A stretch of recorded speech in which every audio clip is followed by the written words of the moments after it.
They found her in the snow, blue lips cracked open mid-scream, wrists bound with electrical wire that had frozen to her skin. The kind of death meant to look accidental. The kind that whispered nobody cares. But Damien Voss cared. Not about her life, but about the insult.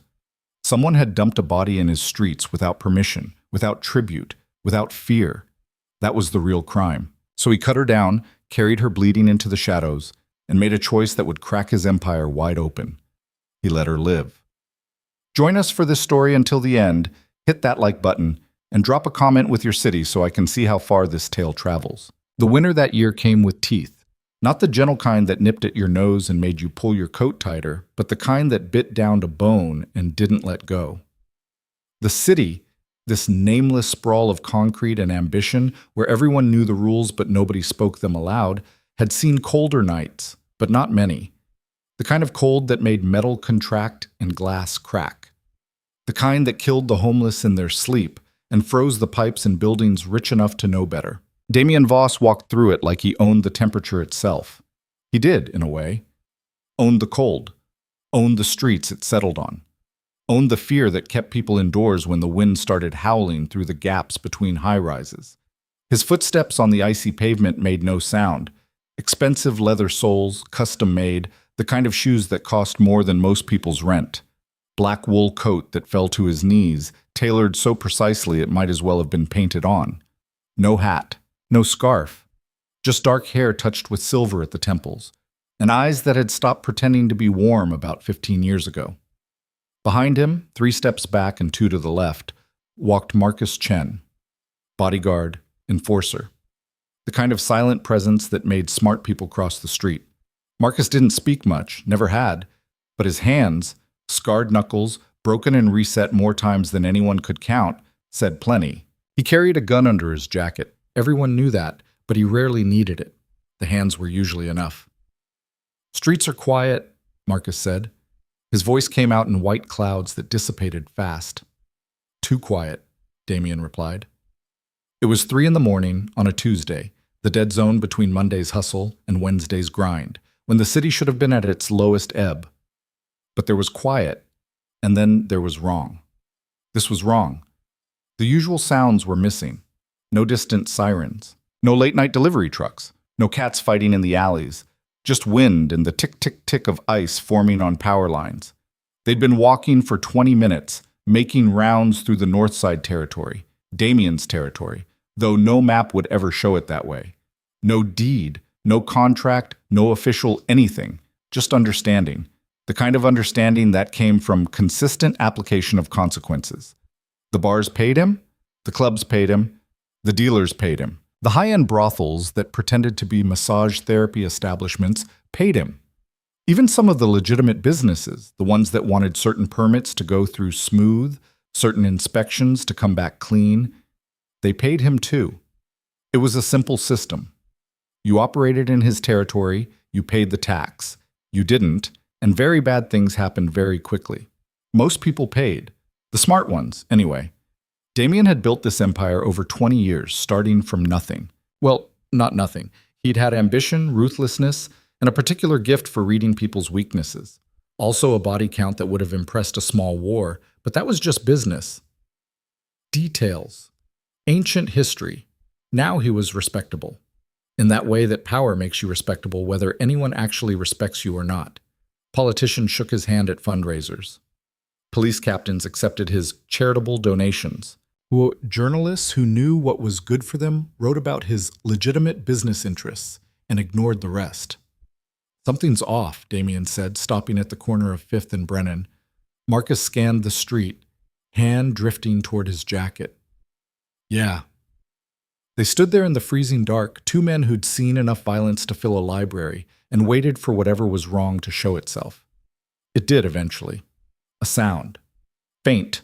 Almost lost in the wind, but there. A kind of scratching, scraping noise. Like something trying to move but not quite managing it. Coming from the alley between the old Riverside restaurant, closed for 3 years now, waiting for some developer to buy it and gut it, and a pawn shop that had been in the same family for 4 generations. Damien tilted his head. "Rat? Big fucking rat, marches sa sa heat." Marcus said. They approached the alley mouth with the kind of casual caution that came from experience. Not rushing, because rushing got you killed. Not hesitating, because hesitation got you killed too. Just walking with purpose, ready for anything from a junkie to an ambush. The alley was dark, the kind of dark that city streetlights never quite managed to penetrate. Dumpsters on both sides, overflowing with frozen garbage. Cardboard boxes collapsed under the weight of ice. And there, about 15 feet in, something that didn't belong. A shape, human-sized. Not moving much, but not quite still either. That scratching sound again, nails on concrete, trying to find purchase. Marcus pulled his gun smooth and easy, like he was reaching for his wallet. Damien pulled a flashlight from his coat pocket, a small tactical one, the kind that threw a beam bright enough to blind. He clicked it on. The light hit her face and she flinched, turning away as much as her bindings would allow. Girl, young, maybe 25. Hard to tell with the blood and the cold. Dark hair matted with ice and worse. Face gone that blue-white shade that meant hypothermia was well past introduction and moving into the advanced stages. Duct tape across her mouth. Hands bound behind her back with electrical wire, the plastic coating cracked and broken, the copper inside cutting into her wrists every time she moved. More wire around her ankles. She'd been dumped here, in the garbage, like something broken and finished. But she wasn't finished. Her eyes, brown, wide, terrified, locked onto Damien's, and in them he saw something that almost looked like hope. Wrong emotion for the situation. Hope got you killed slower than fear, but it still got you killed. Jesus, Marcus muttered, which was as close to surprise as he ever got. Damien crouched down, staying just out of her reach. Professional habit. Never assume someone helpless is actually helpless. How long you been here? She couldn't answer, obviously. The tape. She made a sound behind it, though, desperate, pleading. We calling it in? Marcus asked. Damien was quiet for a moment, thinking. Calling it in meant police. Police meant reports. Reports meant questions. Questions meant complications.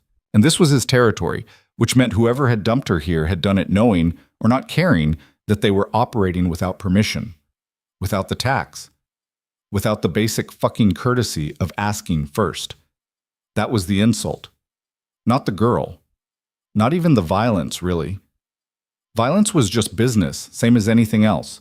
But the disrespect of doing it here in his streets, without acknowledgement, that stung. That required response. No, he said finally.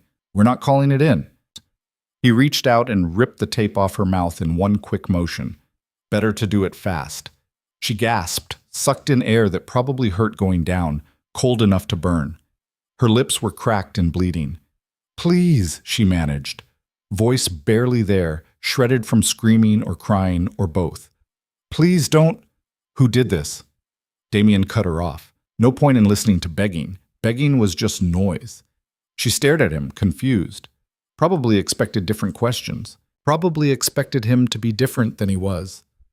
I can't. Her teeth were chattering so hard she could barely speak. Wrong answer, Damien said. Not angry, just factual. You saw who did this. You're going to tell me who did this. But first we're getting you out of the cold before you die and become useless. He pulled a knife from his pocket, folding blade, nothing fancy, just functional, and cut through the wire at her ankles. Her wrists would have to wait until they were somewhere with better light.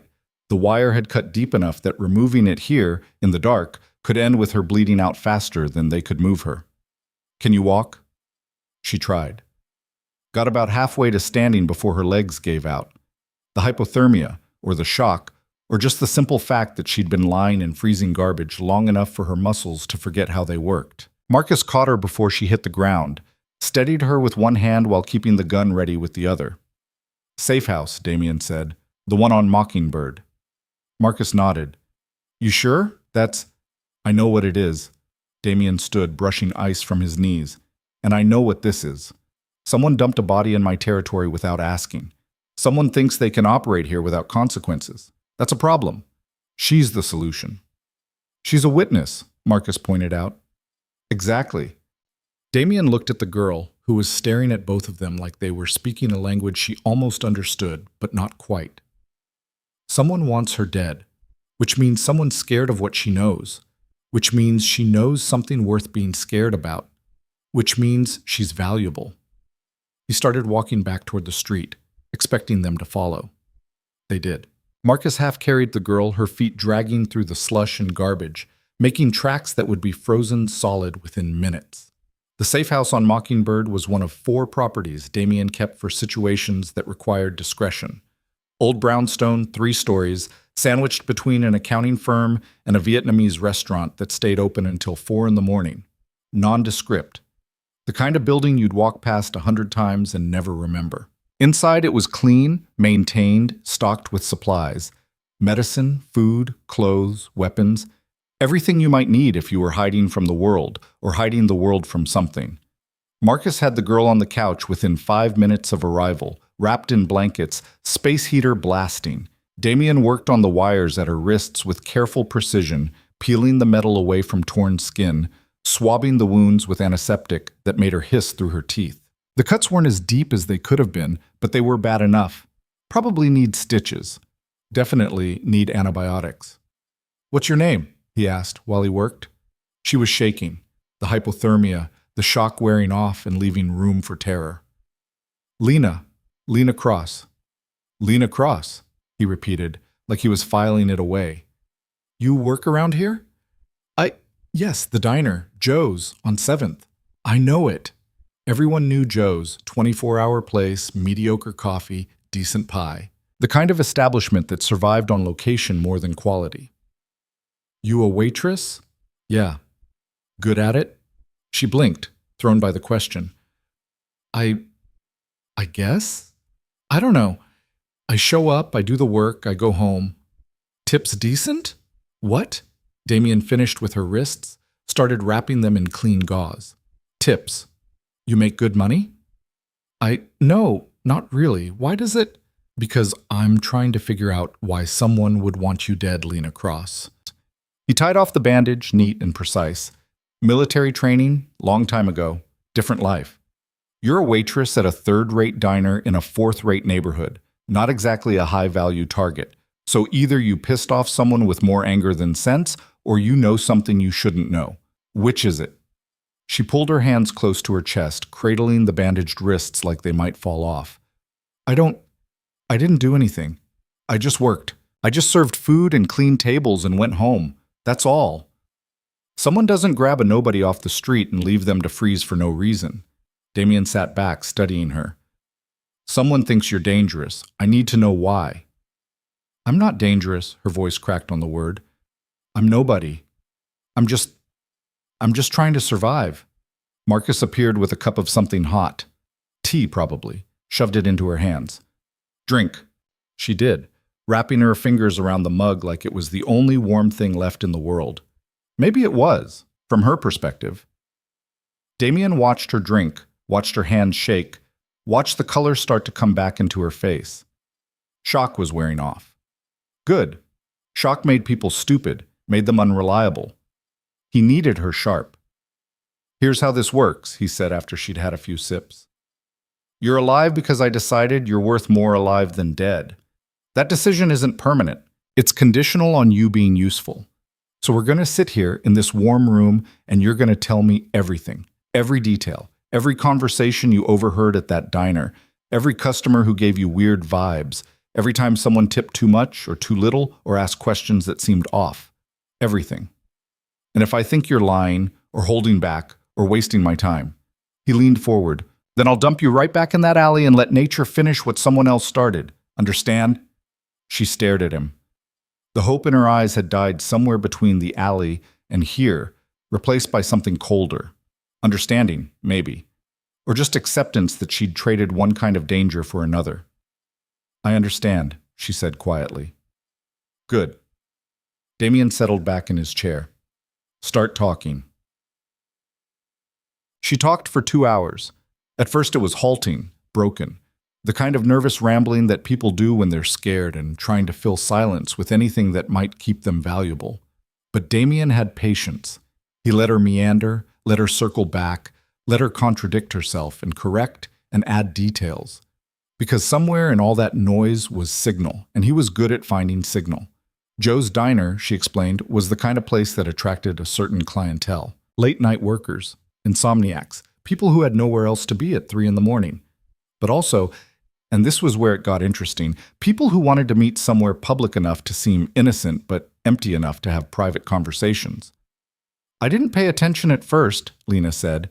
She'd stopped shaking about an hour in, color fully back in her face now, though she still clutched the mug like a lifeline. I mean, you serve enough tables, you stop listening to what people say. It's just noise, background. But then I started noticing the same people. Same time, same booth, same order, every Tuesday and Thursday. 3 guys, always dressed nice, business casual. One of them, the older one, he always ordered black coffee and toast. Never ate the toast, just ordered it. Describe him, Damien said. 50s maybe, gray hair, kept it short, clean-shaven, expensive watch. One of those ones that's just the right amount of flashy, Like he wanted people to notice, but not too much. He had this scar. She touched her own cheek, tracing a line from temple to jaw. Here, old scar. Faded. Damien and Marcus exchanged a look. They both knew who she was describing. Victor Hale, lieutenant in the organization. Reliable, smart, ambitious, in that careful way that made him useful instead of dangerous. Or so Damien had thought. What did they talk about? Damien asked, keeping his voice neutral. I didn't catch all of it. I wasn't trying to listen, I swear. But you hear things when you're refilling coffee or wiping down the next table. They talked about shipments, routes, numbers, lots of numbers, percentages, I think, and names, not full names, just first names or nicknames. Tony, Red, the Russian, Marco. Each name was a knife in Damien's gut. Tony Soprano, not the TV one, different guy, ran the docks. Red Wallace, who controlled the meth trade in the East Side. The Russian was Mikhail Volkov, arms dealer. Marco Dante, who had his fingers in prostitution, gambling, and a dozen other pies.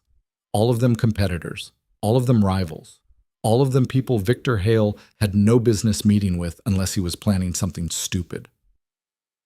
When did this start? Damien asked. His voice hadn't changed, but Marcus had tensed, hand drifting toward his gun again. Maybe 2 months ago? 3? I don't know exactly. They came regular for a while, then they stopped about 2 weeks back. 2 weeks. Right around when Damien had started noticing certain inefficiencies in the operation. Small things. Shipments delayed. Information leaking to competitors faster than it should. Nothing big enough to raise alarms, but enough to notice if you were paying attention.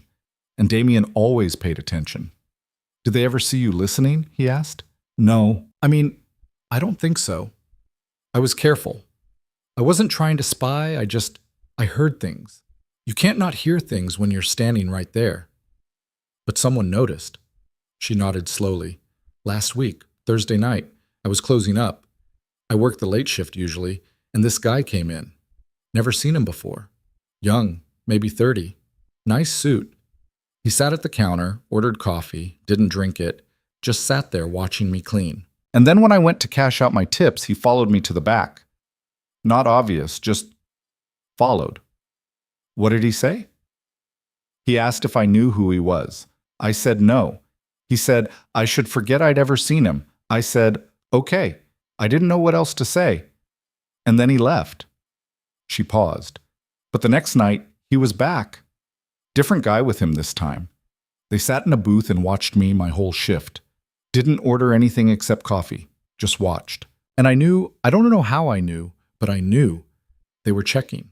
Seeing if I'd say anything, if I'd do anything. But you didn't. I didn't even know what I'd heard. Not really. It was just names and numbers. It didn't mean anything to me. Except it did. It meant everything. It meant Victor was building something on the side, using Damien's infrastructure and connections to cut deals with competitors. Playing both sides. And when Lena became a liability, someone who'd seen too much, heard too much, Victor or someone working for Victor had decided to handle it the permanent way. Sloppy, though. That was the thing that bothered Damien most. If you're going to kill a witness, you kill them clean.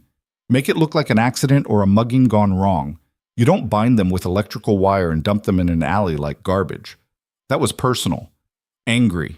The kind of kill that suggested whoever did it wasn't professional, just desperate. What happened after that? Damien asked. I left work Wednesday night around midnight. My car was parked 2 blocks away. I can't afford the lot, so I use street parking. I was walking, and I heard footsteps behind me. I walked faster. They walked faster. I started running. Her voice got quiet. I didn't make it far. How many? 2. One grabbed me from behind, put something over my face. Cloth, smelled like chemicals. I tried to fight, but she shrugged, helpless. Next thing I remember is waking up in that alley. Couldn't move. Couldn't scream. Just cold. Marcus spoke up for the first time in a while. They left you alive. What? Whoever did this, he continued, they didn't finish the job. You were bound and dumped, but not killed. Either they're idiots, or they wanted it to look like you froze to death naturally. Make it harder to trace back. Or, Damien added, someone screwed up. Someone was supposed to make sure you died and didn't, which means someone's going to be in a lot of trouble when their boss finds out. If that boss was Victor, and Damien was becoming increasingly sure it was, then yes, a lot of trouble, the kind that ended with shallow graves and missing person reports that never got filed. Lena looked between them, and something in her expression shifted. The fear was still there, but underneath it was a harder edge. Anger, maybe, or just exhaustion. So what happens now? Now? Damien stood, stretched, his back cracked in 3 places, getting old, getting slow, though he'd never admit it out loud. Now you stay here. You don't leave. You don't call anyone. You don't exist until I say you exist. Marcus will stay with you. Make sure you have what you need. Food, clothes, medical supplies, anything you want within reason. And what are you going to do? He looked at her, this nobody waitress who'd stumbled into something way over her head and felt nothing. Not sympathy, not guilt, not even irritation. Just calculation. She was a piece on the board now. A useful piece, potentially, but still just a piece. I'm going to find out who tried to kill you, he said, and then I'm going to make them wish they'd succeeded. The thing about betrayal was that it always came from the inside. Enemies you expected, rivals you planned for. Competition was natural, healthy even, kept you sharp. But betrayal? That was personal. That was someone you'd trusted, someone you'd elevated, someone who'd eaten at your table and counted your money and sworn loyalty, turning around and spitting in your face. Damien had dealt with betrayal before, came with the territory. First time was 20 years ago, when he was still building the empire from scratch. Partner named Eddie Costa, good guy, solid worker, seemed loyal. Turned out Eddie was skimming, not much, but enough to notice. Damien gave him one chance to make it right. Eddie tried to run instead. They found him 3 weeks later in a motel in Nevada, minus his hands and most of his blood. After Eddie, there'd been others. Maria Gonzalez, who'd sold information to the FBI. Tommy Two-Time Patterson, who tried to start his own operation using Damien's suppliers. Each time, Damien had dealt with it the same way, quick, brutal, public enough to send a message, but private enough to avoid heat from law enforcement. But Victor? Victor was different. Victor was family. Not blood family. Damien didn't have any of that left, hadn't for years. But the kind of family you built in this business. Victor had been with him for 12 years. Started as muscle, proved himself smart, moved up through the ranks. He ran the North Side operations now, managed the money, kept the peace. Damien had trusted him with everything. Apparently that was a mistake. He drove through the city as dawn started to break, Marcus next to him, city waking up around them. The snow had stopped, but the cold hadn't, and everything was covered in that gray-white frost that made the world look dirty and tired. People were starting to emerge, early shift workers, delivery trucks, the first wave of morning commuters. Normal people living normal lives, completely unaware that the man in the black sedan passing them controlled half the criminal enterprise in the city. You thinking what I'm thinking? Marcus asked. Depends. You thinking Victor's been selling us out for months and we missed it? Yeah. Then yes. They drove in silence for a while. Damien's mind was working through scenarios, possibilities, angles. If Victor was playing both sides, he'd have covered his tracks. Smart guys always did. The meetings at the diner were probably just the visible tip of something deeper. Conversations in encrypted apps, Money moving through shell companies, products redirected, information traded, alliances formed in the shadows. The question was, how deep did it go? Was Victor acting alone? Or did he have support inside the organization? How many others had been turned, bought, convinced that Damien's empire was past its prime and ripe for picking? And more importantly, how did you root out cancer without killing the patient? We need proof, Damien said finally. Can't move on Victor without proof. Not with his position. He's too connected. We go after him without cause. We split the organization. Half will think we're paranoid. The other half will wonder if they're next. So we get proof. Yeah, but careful. Victor knows how we operate. He's been part of it long enough. We go loud. He'll know and he'll run. We need to be surgical. They pulled up to a building on the west side, 8 stories, mixed commercial and residential. Looked like it hadn't been updated since the 70s. Damien owned it through 3 layers of shell corporations. Top floor was his. Office, apartment, armory. The kind of place where you could live and work and wage war from the same 4,000 square feet. Inside, past security that looked like building maintenance but carried enough firepower to stop a small army. Up the elevator that moved too slow and creaked too much. The penthouse was sparse, functional. Leather furniture, hardwood floors, windows that showed the whole city spread out like a map. Damien liked maps, liked being able to see the territory, mark the boundaries, watch the pieces move. He went to his desk, solid oak big enough to land a helicopter on, and pulled up his phone. Started making calls. First call, David Lee, who ran the financial side. I need transaction records for the last 6 months. Everything moving through the north side accounts. Every penny in, every penny out. I don't care if it's legitimate or not, I want it all. And David, smart enough not to ask questions he didn't want answered, just said, when? Yesterday. I'll have it by noon. Second call. Angela Reyes, who managed information gathering, former NSA analyst who'd gotten tired of government pay and government bureaucracy. I need surveillance on Victor Hale. Not obvious. I want to know where he goes, who he meets, what he says. Phone taps if you can manage it, physical following if you can't. That's going to be tricky, Angela said. Victor knows our methods. He'll spot a tail. So don't let him spot it. Use outside contractors if you have to. People he doesn't know. I don't care what it costs. How long? Until I tell you to stop. Third call. The one he didn't want to make but had to. Catherine Walsh, lawyer. Best criminal defense attorney in the city, which meant she'd kept Damien and his people out of jail more times than anyone could count. Hypothetically, he said when she answered, if I had evidence that one of my business associates was engaged in fraud and racketeering, what's my legal exposure if I handle it internally? Catherine was quiet for a moment. Hypothetically? Very hypothetically. Hypothetically, if you handle it internally in a way that involves anything illegal, you're exposing yourself to conspiracy charges, assault charges, possibly murder charges, depending on how internal the handling gets. My professional advice, hypothetically, is to bring the evidence to law enforcement and let them handle it. And realistically? Realistically? She sighed. Realistically, you're going to do whatever you're going to do, and I'm going to bill you an obscene amount of money to keep you out of prison afterward. Just try to minimize the body count this time. Dead people make for complicated legal arguments. Noted. He hung up, sat there in his chair looking out at the city. The sun was fully up now, weak winter light making everything look washed out and tired. Somewhere out there, Victor was probably having breakfast. Coffee and eggs, maybe. Reading the news, planning his next move, thinking he was safe, thinking he was clever, thinking he'd gotten away with it. He hadn't. But Damien needed to be smart about this. Rushing in angry was how you made mistakes. This required patience, planning, precision. The kind of careful dismantling that looked effortless from the outside, but took enormous effort behind the scenes. Marcus appeared with coffee. Real coffee, none of that diner swill. Turkish, thick and bitter, the way Damien liked it.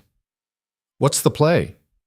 We watch, Damien said. We gather evidence. We build the case.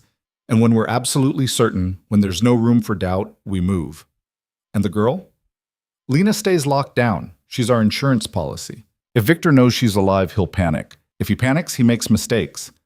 We let him think he's safe for now. She's not going to like being locked up. She's not in a position to like or dislike anything. Damien drank his coffee. She's alive because I allow it. That's the only reality that matters. Lena, for her part, was discovering that being alive came with unexpected complications. The safe house was comfortable, clean, warm. Everything the alley hadn't been. But it was also a prison, and she wasn't stupid enough to pretend otherwise. Marcus had made that clear within the first hour. Don't try the doors, they're locked from the outside. Don't go near the windows. They're one-way glass, bulletproof, and alarmed. Don't use your phone. You don't have it anymore. And even if you did, calls are monitored. Don't do anything except sit here and wait. So she sat and waited and thought about how completely fucked her life had become. 3 days ago, her biggest problem was whether she'd make enough in tips to cover both rent and groceries this month. Now she was being held in a safe house by a crime lord because she'd accidentally overheard conversations she hadn't even understood at the time. The universe, it seemed, had a mean sense of humor. Marcus sat in the corner, reading a book. She'd been surprised by that. Expected him to be the type who just stared at walls or cleaned guns or something equally intimidating. But no, he read. Actual books with pages and everything.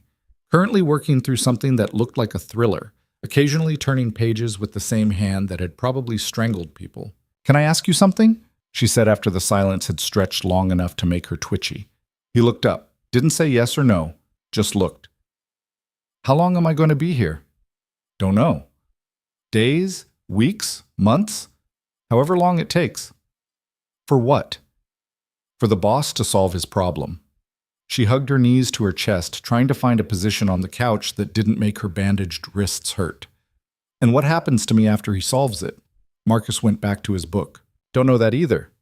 "You're not very reassuring." "Not trying to be." "Fair enough." At least he was honest.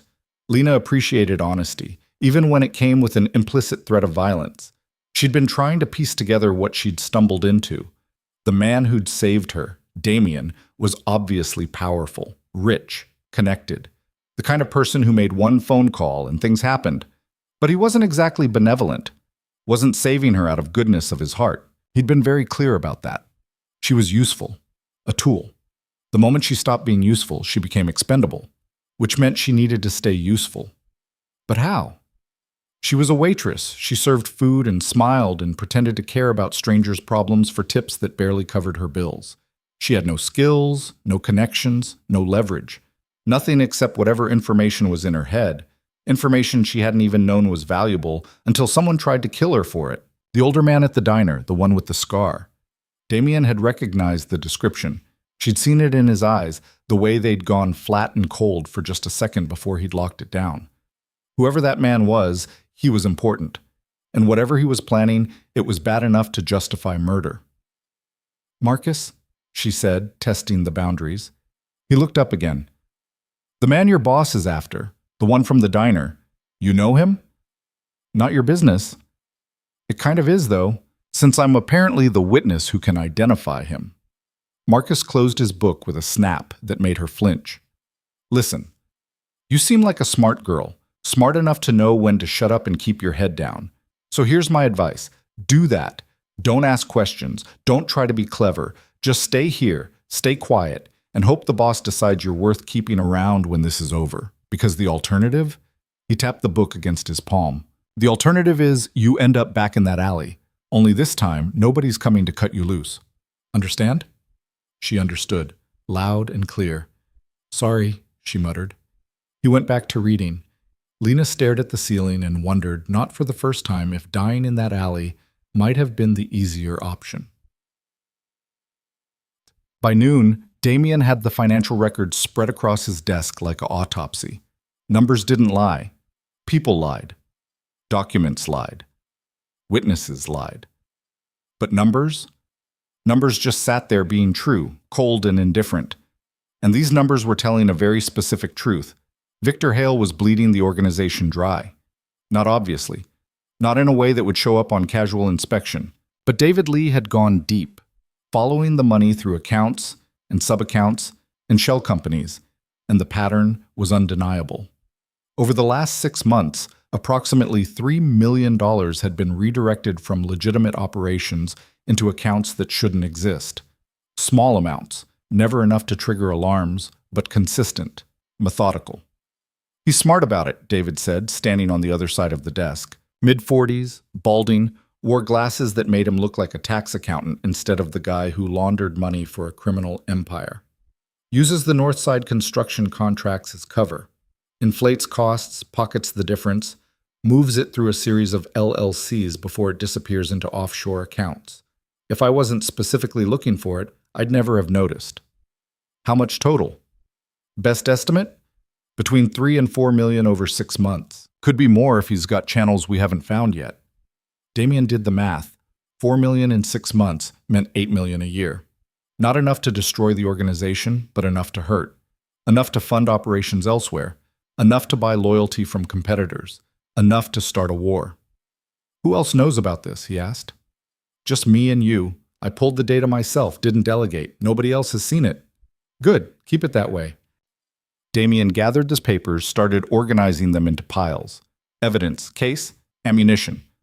I want you to trace where the money's going after it hits the offshore accounts. Find out who's receiving it, what they're buying, how it's being used. And I want to know if anyone else in the organization is involved. That's going to take time. You have 48 hours. David winced. That's not a lot of 48 hours, Damien repeated. Not angry, just firm. Victor's had months to set this up. Every day we wait is another day he's preparing for whatever comes next. We don't have time to be thorough. We need to be fast. Understood. David left, already pulling out his phone to make calls. Alone again, Damien leaned back in his chair and closed his eyes, felt the weight of it settling on his shoulders. 20 years building this empire, brick by brick, body by body. 20 years of careful planning and brutal execution. And now one of his own had decided to tear it down from the inside. The betrayal hurt more than he'd admit. Not because he loved Victor, love was a luxury people in this business couldn't afford, but because he trusted him. Trust was currency. Trust was everything. Once it was gone, you were just left with fear and force, and those were temporary solutions to permanent problems. His phone buzzed. Angela. Talk to me, he said. Got eyes on Victor. He just arrived at a warehouse in the industrial district, east side near the old shipyards, meeting someone. Who? Can't tell yet. Our guys are positioned outside. You want us to get closer? Damien thought about it. The smart play was to wait, gather more evidence, build an airtight case before moving. But sometimes you had to trust your gut. And his gut was screaming that whatever was happening in that warehouse was the next piece of the puzzle. I'm coming to you, he said. Keep your distance, but maintain visual. I want to know everyone who goes in or out. Roger that. He grabbed his coat, checked his gun. Sig Sauer P226, reliable, familiar weight, and headed for the door. Marcus met him in the hallway. We moving? We're observing, Damien corrected. Victor's meeting someone. I want to know who and why. They took separate cars, standard protocol for situations that might turn hot. Easier to scatter if things went sideways. The drive to the industrial district took 20 minutes through traffic that was somehow both heavy and moving, the kind of paradox that only city driving could produce. Damien used the time to think, to prepare, to shift from businessman to soldier. Different mindset, different rules. The warehouse was exactly the kind of place you'd pick for a clandestine meeting. Abandoned, isolated, surrounded by other abandoned buildings that nobody cared about anymore. Graffiti on the walls, broken windows, chain-link fence that had seen better decades. Angela's team was positioned in a building across the street. Second floor, good sightlines. Damien joined them. 3 people. Angela herself, plus 2 contractors he didn't recognize. All of them had cameras with telephoto lenses, the kind that could count pores from 100 yards away. Status? He asked. Angela handed him a camera.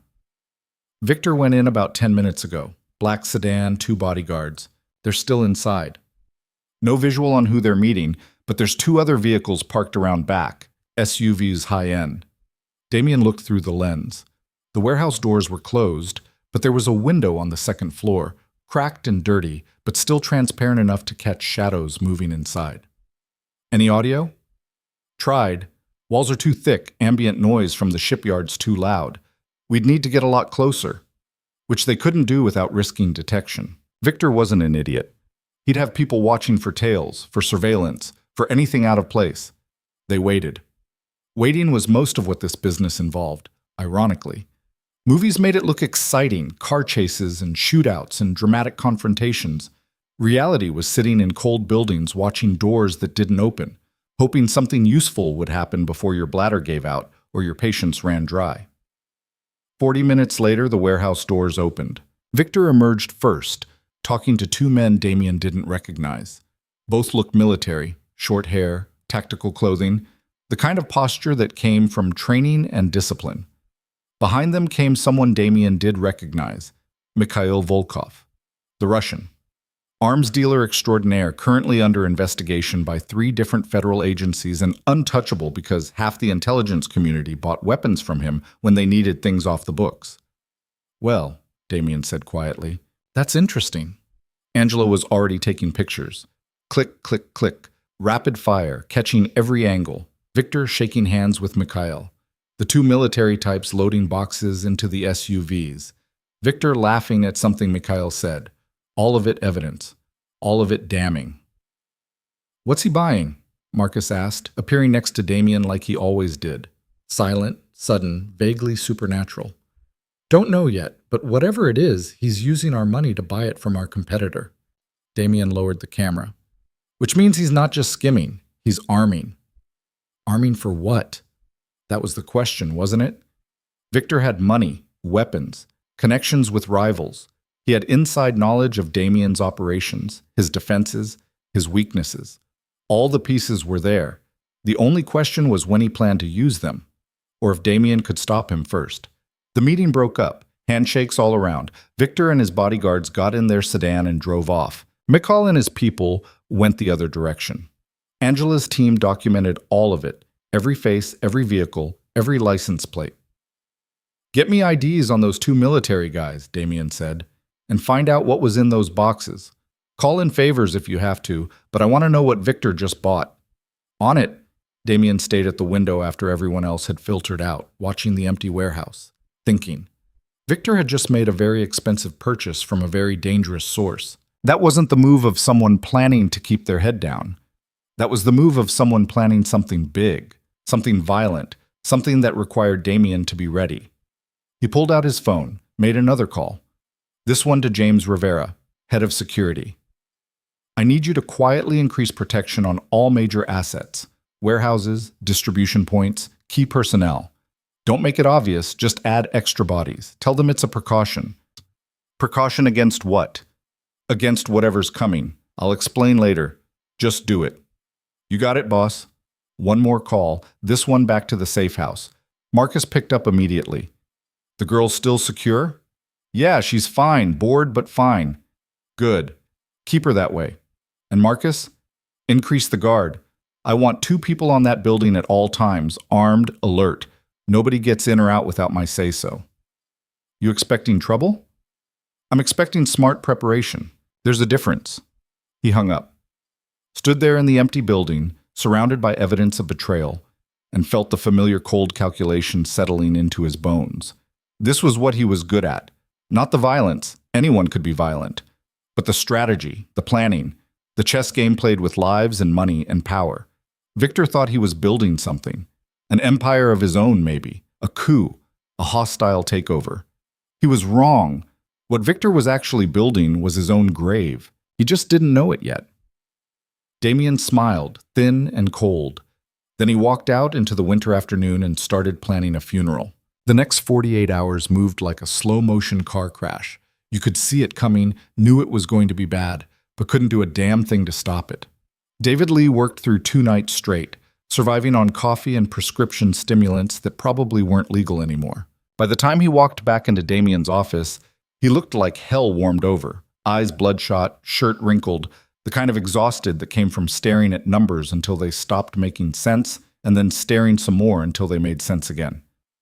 I found where the money's going, he said, dropping a folder on the desk with enough force to make the lamp rattle. You're not going to like it. Damien looked up from the surveillance photos spread across his desk. I haven't liked anything about this situation. Why stop now? David sat down without being invited, which was how Damien knew it was bad. David never sat without permission. Victor's been funneling money to 5 different operations. 3 are fronts, legitimate businesses that look clean on paper but exist solely to move cash around. Standard laundering. Nothing interesting. But the other 2? He pulled out specific pages, highlighted in yellow. One is a logistics company. They run freight, mostly legal stuff, but they've got the infrastructure to move anything anywhere without raising flags. Perfect for smuggling. And the second? Private military contractor. Small outfit, maybe 20 guys, all former special forces. They hire out for security work, close protection, that kind of thing. But their client list is interesting, mostly warlords, dictators, people who need violence done professionally. Damien studied the documents. The PMC was registered in Delaware under a name that meant nothing, Sentinel Solutions Group. Clean paperwork, legitimate business license, tax returns that probably looked fine to anyone who wasn't digging deep. But the names attached to it were familiar, very familiar. 2 of them had worked for Damien 5 years ago before leaving to start their own thing. He'd let them go peacefully because they'd been smart about it, asked permission, stayed out of his territory. Apparently, that courtesy hadn't been mutual. How much has Victor paid them? Total? About $600,000 over the last 3 months. That's not retainer money. That's operational funding. $600,000 bought a lot of violence. Enough to stage a coup, certainly. Enough to eliminate competition. Enough to start a war. Get me a meeting with them, Damien said. David blinked. With who? Sentinel Solutions. Tell them a potential client wants to discuss services. Use one of the shell companies, something that can't be traced back to me. I want to know what Victor hired them for. That's risky. If they're loyal to Victor, then we'll find out who's loyal and who's just collecting paychecks. Either way, I need intelligence. Damien closed the folder. Set it up for tomorrow, somewhere public, restaurant, hotel bar, somewhere with witnesses. They won't try anything stupid if there's collateral damage. David nodded slowly, already calculating the logistics. What about Victor? You want to move on him yet? No, not yet. Right now, he thinks he's safe. The moment we move, he'll know we're on to him. I want to know everything first, every connection, every plan, every contingency, then we move, all at once. No warning. And the girl, Lena? Damien had almost forgotten about her, which was stupid. She was the reason this whole thing had unraveled. Her and her bad timing and her unfortunate habit of being in the wrong place at the wrong time. She stays locked down. Nobody knows she's alive except us. That's our advantage. David left with new marching orders and enough work to keep him busy for another sleepless night. Damien sat alone in his office as evening bled into night, the city lights coming on one by one like stars in reverse. He didn't feel tired. Didn't feel much of anything, really, except that cold calculation that had kept him alive this long. Victor had made his move. Now it was Damien's turn. Across town, in the safe house on Mockingbird, Lena was discovering that boredom could be its own kind of torture. She'd read every magazine in the place, mostly old issues of Time and Newsweek, nothing recent, like they'd been left here years ago and nobody had bothered updating them. She'd watched TV until the same commercials started looping and she wanted to throw the remote through the screen. She'd slept more in 3 days than she normally did in a week, and still the hours dragged. Marcus had been replaced by a woman. Shift change, apparently. Her name was Rosa, and she was about as talkative as a brick wall. Mid-30s, compact, moved with the kind of efficiency that suggested military training. She carried a gun in a shoulder holster and didn't bother hiding it. "Can I at least go outside?" Lena asked on the 3rd day. "Just to the backyard or something? I'm going crazy in here." Rosa didn't even look up from her phone. "No?" "Why not?" "Because the boss said no." "The boss isn't here." "That's why I'm following his orders instead of making up my own." Rosa's tone suggested the conversation was over. Lena wanted to scream, wanted to throw something, wanted to do anything except sit here on this couch in this safe house with nothing to do and nobody to talk to, and no idea how long this was going to last. But screaming wouldn't help. Breaking things wouldn't help. She was trapped, and the only way out was whatever Damien decided. That realization sat heavy in her stomach. Her entire life, whether she lived or died, whether she stayed or went, whether she ever saw daylight again, was in the hands of a man who'd made it very clear she was just a tool. Useful for now, disposable later. Rosa, she tried again, softer this time. How long have you worked for him? For Damien? This time Rosa did look up, and there was something almost like pity in her eyes. Long enough to know that questions like that don't get answered. You want advice? Stop asking. Stop wondering. Just stay quiet and hope you're still useful when this is over. And if I'm not? Rosa went back to her phone. Then it won't matter what you hoped for. The meeting with Sentinel Solutions was set for noon the next day at a hotel restaurant downtown. The kind of place that served overpriced steaks to business travelers and tourists who didn't know better. Damien arrived 15 minutes early with Marcus in tow, picked a table near the back with clear sight lines to all exits, and waited. They showed up right on time. Professional. 2 of them, just like David had arranged. The first one Damien recognized immediately. Jack Morrison used to run security for the East Side operations before going independent. Late 40s, military bearing that hadn't faded even years after discharge. Scar across his left eye that he'd gotten in Kandahar or Kabul, or one of those places that all blurred together in memory. The second guy was younger, maybe 35, blonde hair, cut military short, expensive suit that didn't quite hide the muscle underneath. Damien didn't know him, but he had the same look as Morrison, dangerous, controlled, the kind of man who could smile while breaking your fingers. Morrison sat down across from Damien with the kind of casualness that came from confidence. The younger guy stayed standing, hand hovering near his jacket. Marcus mirrored him from the other side of the table, 2 guard dogs sizing each other up. Mr. Voss, Morrison said, not bothering with pretense. Didn't expect to see you personally, thought this was a corporate inquiry. It was. Then I saw the company name and got curious. Damien leaned back in his chair. How's business, Jack? Good. Steady. We stay busy.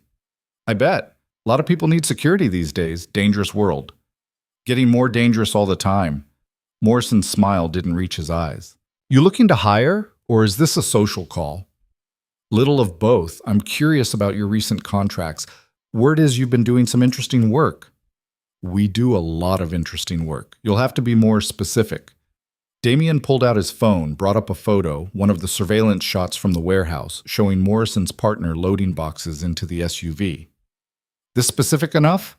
Morrison didn't flinch, didn't even blink, just looked at the photo for a long moment, then back at Damien. That's a client meeting, confidential.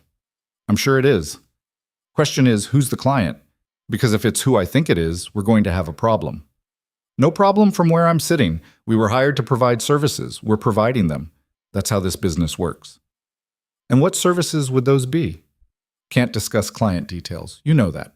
But the younger guy shifted his weight, hand moving closer to his jacket. Marcus moved too, subtle but unmistakable. The temperature in the room dropped about 10 degrees. Damien kept his voice level. Jack, I'm going to be very clear with you. I know Victor Hale hired you. I know he's paid you $600,000 over 3 months. I know you met with Mikhail Volkov at that warehouse. What I don't know is what you're planning to do with whatever you bought from him. So you can tell me now, as a professional courtesy between people who used to work together, or I can find out the hard way. Your choice. Morrison's jaw tightened. You're putting me in a difficult position. No, Victor put you in a difficult position. I'm offering you a way out. And if I take your way out, what happens to our contract? Depends on what the contract is for. If it's defensive work, security, protection, nothing happens. You finish the job, collect your money, we part ways friendly. But if it's offensive? Damien's voice went cold. If you're planning to hit my operations, my people, my territory, then that contract is void, and you and I are going to have a very different conversation. Morrison was quiet for a long moment, weighing options, calculating loyalty versus survival, money versus longevity. Finally, he said, we were hired to secure a location and protect personnel during a transition of assets. What location? 3 warehouses, Northside District, Damien's warehouses, where he stored product, money, weapons, the infrastructure that kept the whole operation running. And the transition? Moving inventory from your control to alternative management. Alternative management being Victor. Morrison nodded barely. When? 6 days from now, Friday night. We were told your security would be light because of some event. Wedding, I think. Half your people taking the night off. There was a wedding. Tommy Giacomo's daughter, big Italian affair. Most of the organization invited. Damien had approved the time off himself, wanted to keep morale up, show he cared about his people's families. Victor had been counting on that, counting on Damien being predictable, sentimental, soft. And after you secure the warehouses, then what? Morrison looked uncomfortable. That wasn't part of our contract. We were hired for the initial action. What happens after, that's between Victor and whoever else he's working with. But you have guesses. I have guesses. None of them good for you. Damien sat back, processing. Victor was planning a coup. Hit the warehouses during the wedding, take control of the physical infrastructure, then probably move on the financial side. Accounts, holdings, legitimate businesses. Do it fast enough and brutal enough that by the time Damien could respond, the game would be over. Clean, efficient, professional. It might even have worked if Lena Cross hadn't overheard the wrong conversation and forced the whole timeline to accelerate. Here's what's going to happen, Damien said quietly. You're going to continue your contract with Victor. You're going to show up Friday night like nothing's changed. But when the time comes to move, you're going to stand down. You're going to let my people handle Victor and whoever he brings. You're going to stay out of it. In exchange, I'll pay you double what Victor's offering, and you walk away clean. No blowback, no consequences, no hard feelings. And if I say no, then you're picking a side in a war you can't win. Victor's finished, Jack. Whether you help him or not, he's done. Question is whether you go down with him. Morrison looked at his partner. Some silent communication passed between them. Then back to Damien. Double? Double. Plus a bonus if you deliver Victor's full operational plan. Everything he's shared with you. Timetables, personnel, contingencies. That's a lot of money. It's a lot cheaper than a war, and you know me, Jack. I pay my debts. Always have. More silence. More calculation. Finally, Morrison stuck out his hand. You got a deal. But if this goes sideways, it won't. Damien shook his hand, felt the calluses, the strength, the kind of grip that came from years of trigger discipline. I'll be in touch with details. Keep your phone on. They left. Damien and Marcus stayed, ordered coffee they didn't drink, sat there while the lunch rush came and went around them. You trust him? Marcus asked eventually. No. But I trust his greed, and I trust his survival instinct. He knows which way the wind's blowing. And if he warns Victor, then we move up the timeline and hit them both. But I don't think he will. Morrison's smart. Smart people don't go down with sinking ships. Damien's phone buzzed. Angela, talk to me. Got IDs on those military guys from the warehouse. Both former Spetsnaz. One of them's wanted by Interpol for war crimes in Chechnya. The other has outstanding warrants in 3 countries. Real professional killers. What were they moving in those boxes? Took some digging, but I got a source at the Port Authority.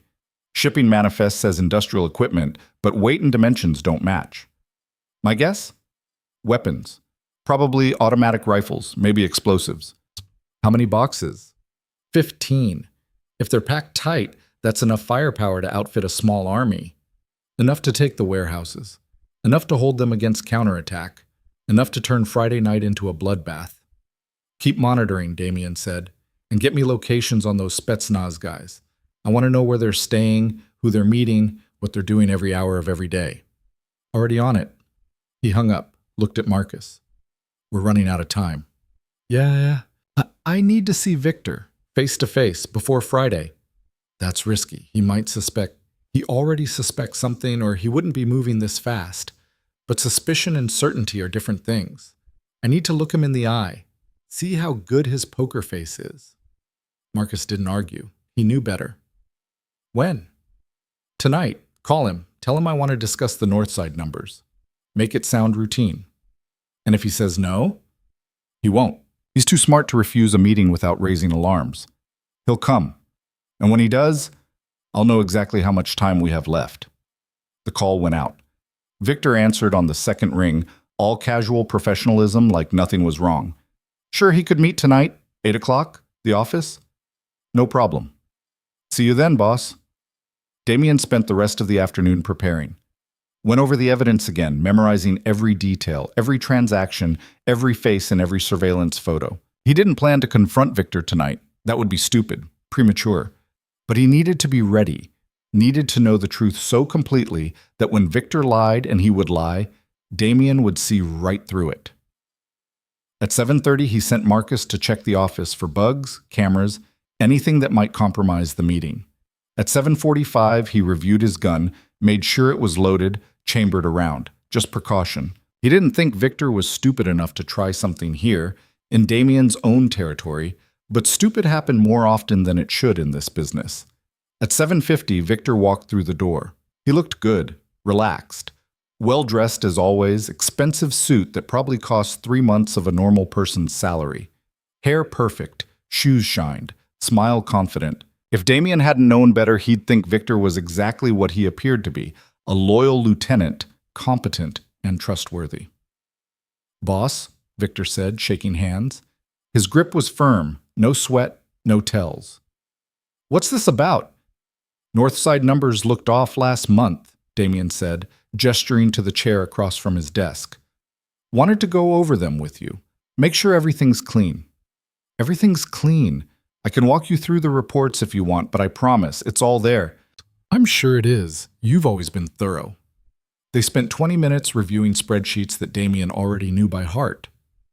Victor explained variances, justified expenses, pointed out seasonal fluctuations in revenue. All of it was technically accurate. All of it was lies wrapped in truth. The money was moving exactly where Victor said it was moving. It's just that some of it kept moving after that, into places Victor wasn't mentioning. Damien watched him the whole time, watched his hands, his eyes, the way he held his shoulders, looking for cracks, looking for nervousness, looking for anything that suggested guilt or fear or awareness that his whole world was about to collapse. He saw nothing. Victor was either the best actor Damien had ever met, or he genuinely believed he was going to get away with it. Maybe both. "Looks good," Damien said finally, closing the last folder. "Sorry to waste your time. I'm just getting paranoid in my old age." Victor smiled. "You're not old, and paranoia's kept you alive this long. I'd be worried if you stopped being careful." "True enough." Damien leaned back. "You going to Tommy's daughter's wedding Friday?" "Wouldn't miss it. You know how Italians are about family events. Skip the wedding, you're insulting 3 generations." "You're bringing security?" "Just the usual. 2 guys. Why?" "No reason. Just making sure everyone's covered. Big event, a lot of people. Want to make sure nothing goes wrong." "Nothing's going to go wrong," Victor said with absolute confidence. "It'll be fine." They talked for another few minutes, small talk, meaningless pleasantries, the kind of conversation people have when they're pretending everything's normal. Then Victor left, still smiling, still confident, still completely unaware that he was walking dead. Marcus appeared from the next room where he'd been listening. "Well?" "He's good," Damien admitted. "Better than I thought. Didn't crack once." "So what now?" "Now we finish preparing. We've got 6 days until Friday. That's 6 days to shore up security, position our people, and make sure when Victor makes his move, we're ready to cut him off at the knees." "You want to warn the wedding?" Damien thought about it. The wedding would have maybe 200 people. Half the organization, their families, civilian friends who had no idea what most of the guests actually did for a living. If shooting started there, it would be a massacre. But if he canceled or moved it, Victor would know something was up, would know his plan had been compromised, would change tactics. "No. Wedding goes forward as planned, but we move security around. Make it look normal, but beef it up.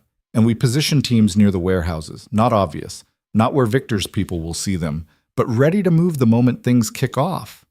This is going to get messy." "Yeah." Damien poured himself a drink. Scotch, expensive, smooth, going down. "It is."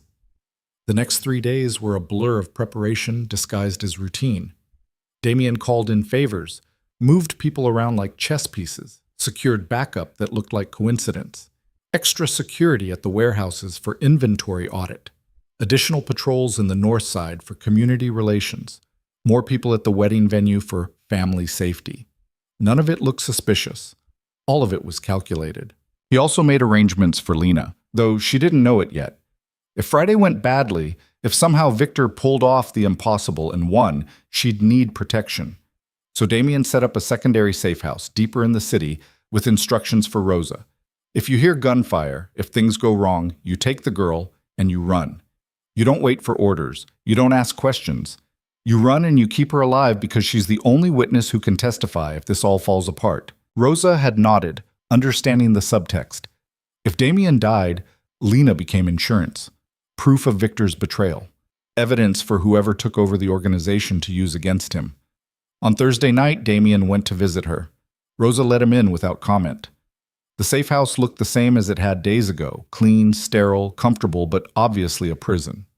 Lena was on the couch reading a book this time. She looked up when he entered, and he saw the fear flash across her face before she could hide it. "Mr. Voss," she said, standing up too quickly, like a student caught sleeping in class. "Sit." He gestured. She sat. He took the chair across from her, same as he'd done that first night. "How are you holding up?" "I'm fine. She's been fine." "That's not what I asked." Lena met his eyes. Some of the fear was still there, but underneath it was something harder. Anger, maybe. Resentment. "I'm going crazy. I don't know what's happening. I don't know if I'm ever getting out of here. I don't know if you're going to kill me the moment I stop being useful. So no, I'm not fine. But what does it matter? You don't actually care how I am." Damien almost smiled. There was the spine. Took her a few days to find it, but it was there. "You're right. I don't care. But I need you functional, and keeping you in the dark isn't helping that. So here's the situation. The man who tried to kill you is making his move tomorrow night. He's planning to hit my operations, take control of my territory. I'm going to stop him. It's going to be violent. There's a chance it goes wrong, and if it does, Rosa has instructions to get you out of the city. And if it doesn't go wrong, then it'll be over by Saturday morning, and we can have a different conversation about what happens to you." She absorbed that. "The man from the diner, the one I described. That's who you're talking about. Yes? He worked for you. He did. And now he's trying to kill you. He's trying to take what's mine. Whether he succeeds in killing me is still undecided." Lena was quiet for a long moment. Then, "Can I ask you something?" "You can ask. I might not answer." "Why did you save me?" "Really? Not the whole 'you're useful' thing. You didn't know I was useful when you found me in that alley. You could have left me there. Called the police, let them handle it.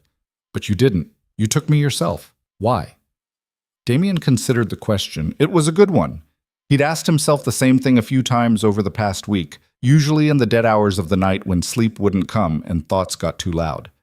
"Because someone dumped you in my territory without permission," he said finally. "That's disrespect. I don't tolerate disrespect. So you saved me to prove a point. I saved you because the alternative was letting someone think they could operate in my city without consequences. Your life was secondary to that." Honesty. That's refreshing. She didn't sound grateful, just tired. "What happens if you win tomorrow? What's this different conversation we're having?" "That depends on what you want." "What I want?" She laughed, short and bitter. "I want to go home. I want my life back. I want to forget any of this happened, but I'm guessing that's not an option." "No, it's not. You know too much. You've seen too much. You can't go back to serving coffee at Joe's and pretend this was all a bad dream." "So what are my options?" Damien stood, walked to the window. The street outside was quiet, frozen, lifeless. "You disappear. New name, new city, new life. I can make that happen. Give you enough money to start over somewhere far from here. Somewhere nobody knows your face or your story. And the other option? There isn't one. Not if you want to live." He could feel her staring at his back, could imagine the wheels turning in her head, processing, calculating, trying to find an angle, a way out, anything better than what he was offering. "When do I have to decide?" she asked. "After Friday. If I'm still alive and Victor's not, you'll have 24 hours to choose. After that, the offer expires. And if you're not alive, then Rosa will take you somewhere safe and someone else will make you the same offer. Or they won't. I can't control what happens if I'm dead." He turned back to face her. She was still sitting on the couch, small and tired and trapped. 25 years old and her whole life derailed by bad luck and worse timing. Part of him, a very small part that he usually kept buried under layers of pragmatism and violence, felt something almost like sympathy. But sympathy was expensive. Sympathy got you killed. "Get some rest," he said. "Tomorrow's going to be a long day for everyone." He left without waiting for a response. Rosa walked him to the door. "She's tougher than she looks," Rosa said quietly. "Most people are. Doesn't mean they survive." "You think tomorrow's going to go bad?" "I think tomorrow's going to go exactly as planned, which means it's going to be bloody, fast, and final. Keep her safe until I call. If you don't hear from me by midnight, assume the worst and execute contingency." "Understood." Damien drove home through streets that should have felt familiar, but somehow didn't. Everything looked different when you knew violence was coming. Sharper, more fragile, like the whole city was holding its breath. He spent that night alone in his apartment, gun on the table, evidence folders spread around him like tombstones. Went over the plan one more time. Then again. Then a third time, looking for holes, for mistakes, for anything that could go wrong. Found a few, fixed them. By the time the sun came up Friday morning, he was as ready as he'd ever be. The pieces were in place. The trap was set. All that remained was waiting for Victor to step into it. And when he did, Damien would make sure the last thing Victor Hale ever learned was that betrayal had a price. And that price was always paid in full. Friday arrived with the kind of gray winter morning that made everything look washed out and temporary. Damien was awake before the sun made its half-hearted attempt at rising, going through his routine with mechanical precision. Shower, shave, coffee, strong enough to strip paint. He dressed carefully, dark suit, nothing flashy, the kind of thing you could wear to a wedding or a funeral without anyone asking questions. Both seemed equally likely today. Marcus showed up at 7 with breakfast. Neither of them would eat. Eggs, toast, bacon that had gone cold on the drive over. They sat at the kitchen table pushing food around their plates while going over final details. "Teams are in position," Marcus said, reading from his phone. 4 guys on each warehouse, dressed like maintenance, blending in. They've got eyes on all access points. "Morrison?" "Checked in an hour ago. Says Victor's crew is supposed to arrive at the warehouses at 9 tonight, during the wedding reception. That gives us, 3 hours after ceremony starts?" "About that. Victor's planning to make an appearance at the church, shake hands, play nice. Then he'll excuse himself early, say he's got business to handle. By the time people realize he's gone, the warehouses will be secured and we'll be dealing with a hostage situation." Damien nodded slowly. Classic misdirection. Show your face where you're expected, establish an alibi, then disappear while everyone's distracted. "He's bringing security to the wedding?" 2 guys. Same ones he always uses, Frank and Eddie, both armed, both loyal. "Loyal enough to die for him?" Marcus shrugged. "Guess we'll find out." The day crawled forward with agonizing slowness. Damien made calls, checked in with his people, verified that everyone was where they needed to be. Angela had eyes on the Spetsnaz contractors. They were holed up in a motel on the east side, waiting for their call to action. David had frozen all of Victor's access to the organization's accounts, but quietly, in a way that wouldn't trigger alerts until Victor tried to actually use the money. Small preparations, small safeguards, all adding up to a net that would close the moment Victor made his move. At 2 in the afternoon, Damien's phone rang. Unknown number. He answered anyway. "Mr. Voss?" The voice was accented, Russian, smooth as oil on water. "Mikhail Volkov." "I hope I'm not interrupting." Damien's hand tightened on the phone. "You have 5 seconds to explain why you're calling me before I hang up and add you to a very short list." "No need for threats. I'm calling as a courtesy. Professional to professional. We're not professionals together.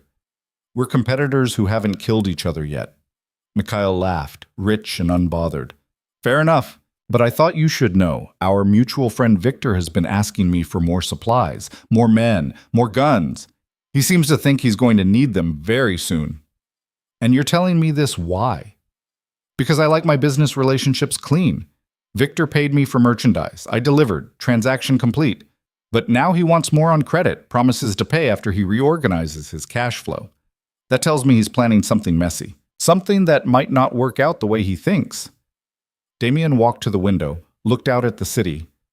"Still not hearing why you care." "I don't care about your internal politics, but I do care about getting paid. If Victor's about to do something stupid that gets him killed, I'd like to know before I extend him credit. So I'm asking, should I take his call when he phones me tonight? It was a test. Mikhail was trying to figure out which side of this was going to win so he could position himself accordingly. Typical arms dealer thinking. Always be on the winning side, or at least neutral enough to do business with whoever came out on top. Victor won't be in a position to buy anything after tonight, Damien said flatly. If he calls you, tell him you're all sold out. And if you've got any business with me you want to preserve, you'll make sure none of your people get involved in what's about to happen. The Spetsnaz boys I sold him? Already handled. Interesting. A pause. You know, I always thought you were more dangerous than Victor gave you credit for. He kept saying you were getting soft, sentimental, past your prime. Victor says a lot of things, most of them wrong. Clearly. Well, thank you for the clarification. I'll make sure my people stay far away from your territory tonight. And Mr. Voss, when this is over, perhaps we should talk. I think there might be opportunities for mutually beneficial arrangements. I'll consider it. That's all I ask. Good luck tonight, though I suspect you won't need it. The line went dead. Damien stood there holding the phone, processing. Mikhail was hedging his bets, making sure he stayed useful to whoever won. Smart, pragmatic. Exactly what Damien would do in his position. It also confirmed something else. Victor had been running his mouth, telling people Damien was weak, declining, vulnerable, building a narrative that would justify the coup, getting buy-in from competitors who might support a regime change if they thought it would benefit them. Big mistake. The moment you started telling people someone was weak, you better be ready to prove it, because if you couldn't, you just look like a liar, or worse, incompetent. At 4 o'clock, Damien got dressed for the wedding, changed from the dark suit to a slightly lighter one, charcoal gray with a burgundy tie. Added cufflinks that had belonged to his father, one of the few things he'd kept from that previous life. Checked his gun one more time, loaded, safety on, tucked into a holster at the small of his back where the jacket would hide it. Marcus appeared in an actual tuxedo, which looked bizarre on him, like putting a tuxedo on a tank. You look ridiculous, Damien said. I look respectable. Same thing. They drove to the church separately, different cars, different routes. Standard protocol. Never give someone an easy target. The church was old Catholic, stone and stained glass, and that particular smell of incense and old wood that all churches seem to have. People were already gathering, men in suits, women in dresses, everyone greeting each other with the kind of loud enthusiasm that came from knowing each other too well and liking each other just enough. Tommy Giacomo was there greeting guests, face red and happy, already a little drunk even though the ceremony hadn't started. His daughter Maria was somewhere inside getting ready, probably stressing about flowers or music or whatever brides stressed about. Damien had sent a generous gift, $10,000 in cash in an envelope that Tommy would find later, and didn't plan to stay for the whole thing. Victor arrived 20 minutes after Damien, right on schedule. He looked perfect, smiling, shaking hands, playing the loyal lieutenant role to perfection. His 2 security guys, Frank and Eddie, hung back near the entrance trying to look casual and failing. Both had the same tight posture that came from carrying concealed weapons in shoulder holsters. Damien watched Victor work the room, watched him laugh at jokes that probably weren't funny, watched him kiss Maria's aunt on both cheeks in that way that made old Italian women light up. Natural charisma. Victor had always had it. That ability to make people like him, trust him, think he was on their side. It was a good skill to have, right up until it wasn't enough. The ceremony started at 5:30. Everyone filed into pews, stood when they were supposed to stand, sat when they were supposed to sit. The priest droned on about love and commitment and sanctity in that way priests did, words that had been repeated so many times they'd lost any real meaning. Damien sat in the back, eyes not on the bride but on Victor, who was 3 rows up and absolutely engaged with the proceedings. At 6:15, Maria and her new husband walked back down the aisle to applause in a string quartet playing something classical and forgettable. Everyone filtered out to the reception hall next door, a big space with round tables and a dance floor and a bar that was already doing heavy business. Victor stayed for the first hour, drank champagne, made a toast that got genuine laughs, danced with the bride and then with Tommy's wife and then with a couple of other women who looked delighted by the attention. He was good at this, really good, If Damien hadn't known better, he'd think Victor was actually enjoying himself. At 7:30, Victor checked his watch. Casual, like he'd just remembered something. He said something to the guy next to him, Anthony something, ran one of the gambling operations, and headed for the exit. Frank and Eddie peeled off from the wall and followed. Damien gave it 2 minutes. Then he stood, straightened his jacket, and walked out. Marcus was already moving, phone to his ear, talking to the teams. Targets mobile, heading to the parking lot. They reached the street just as Victor's car, black sedan, expensive but not flashy, pulled away from the curb. 2 more cars followed it. One was Frank and Eddie. The other was Angela's surveillance team. He's heading north, Marcus said, reading updates from his phone. Toward the warehouses. Everyone in position? Yeah, Morrison's team is ready to stand down. Our guys are in place. The Spetsnaz contractors are still at the motel. Angela's people confirmed visual 5 minutes ago. Good. Let's move. They took Damien's car, Marcus driving because Damien needed to think, to plan, to make sure every piece was exactly where it needed to be. The wedding reception continued behind them, music and laughter spilling out into the cold night air. Everyone inside completely unaware that outside, a war was about to start. The first warehouse was on the north side of the industrial district, a massive concrete structure that had been built in the 70s and looked it. Damien owned it through 2 shell companies and used it primarily for storage. Legal merchandise mostly, though there was a locked section in the back where they kept product that would raise questions if anyone official came looking. They parked 3 blocks away, out of sight. Marcus cut the engine and they sat in silence, watching the feed from Angela's surveillance cameras on a tablet. The warehouse looked quiet, empty, exactly like it should at 8 o'clock on a Friday night. Then Victor's car pulled up. He got out with Frank and Eddie, all 3 of them moving with purpose. Victor was on his phone talking to someone. A minute later, 2 vans arrived. The Sentinel Solutions crew, Jack Morrison and 9 other guys, all of them armed, all of them looking professional and ready. There's Morrison, Marcus said, zooming in on the feed. Keeping his word so far. So far? Another vehicle, an SUV this time. The back doors opened and 4 men got out. Eastern European, definitely military. Probably the Spetsnaz contacts, even though Angela had said they were at the motel. Either Angela's people had lost them, or these were different contractors. Neither option was good.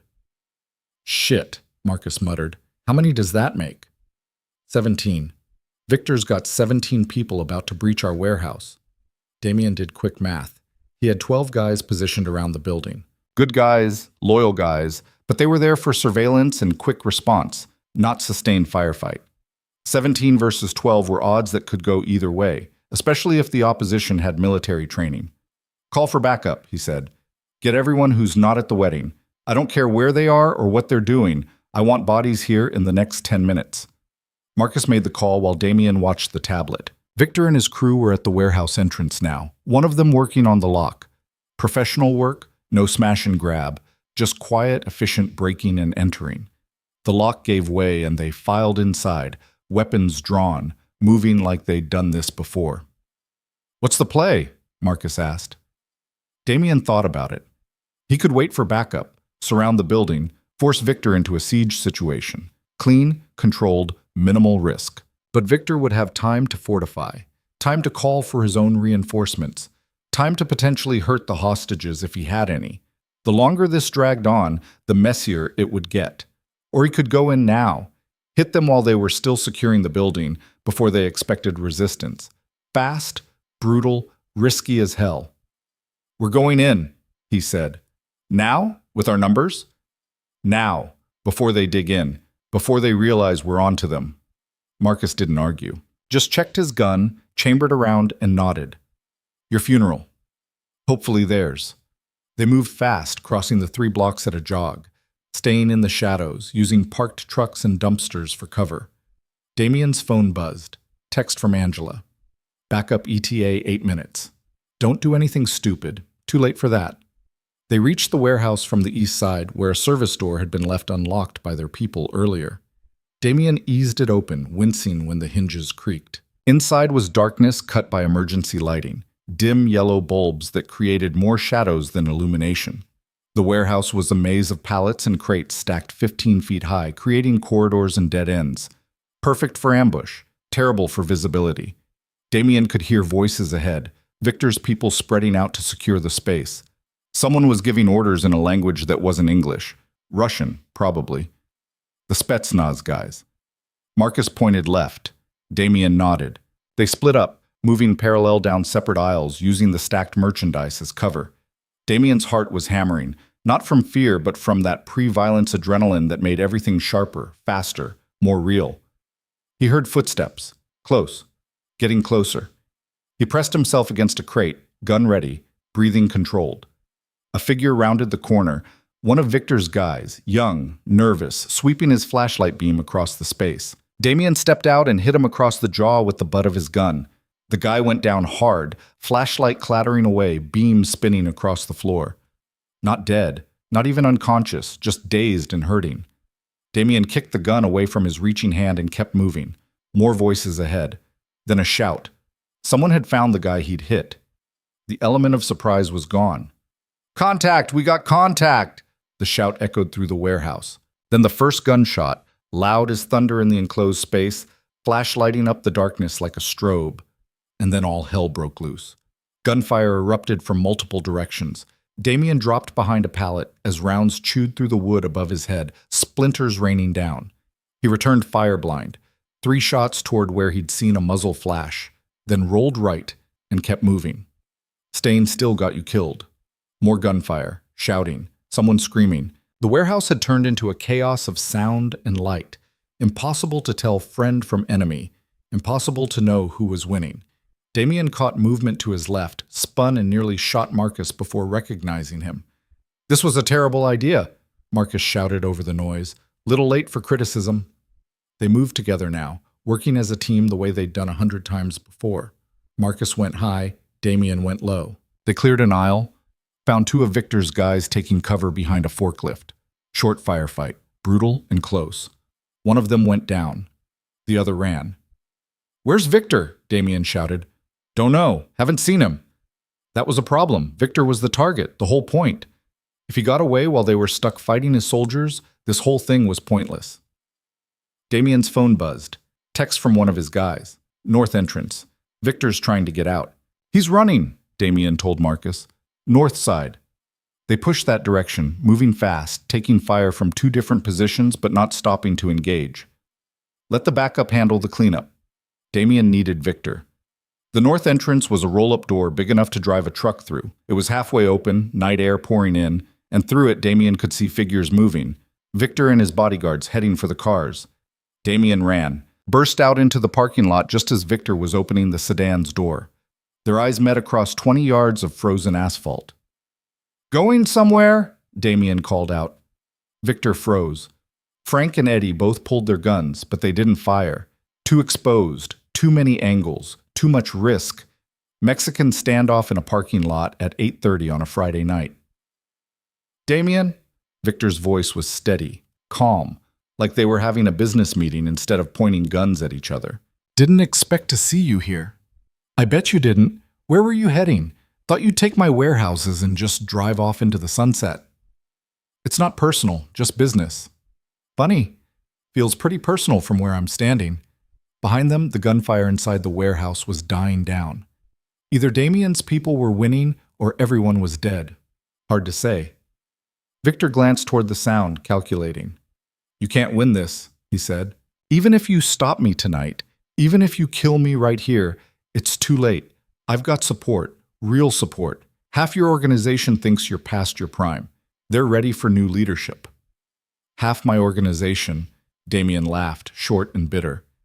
"You mean the people you've been buying with my money? The ones who'll switch sides the second they realize you're finished?" "I'm not finished."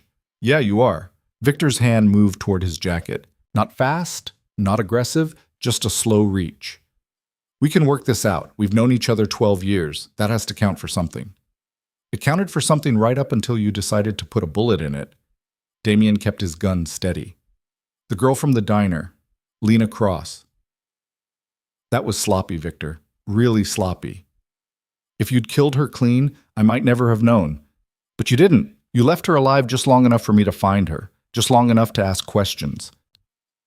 Something flickered across Victor's face. Surprise, maybe. or just resignation that the game was up. She didn't know anything, Victor said. She was just a waitress who heard too much. I had it handled. You had it handled so well, she's been in my safe house for a week telling me everything. Every meeting, every name, every time you sold me out. Damien took a step forward. Jack Morrison sends his regards, by the way. Told me all about your little plan. The warehouses, the wedding, the whole thing. He's inside right now making sure your hired guns stand down instead of getting themselves killed. Victor's face went pale. Morrison wouldn't.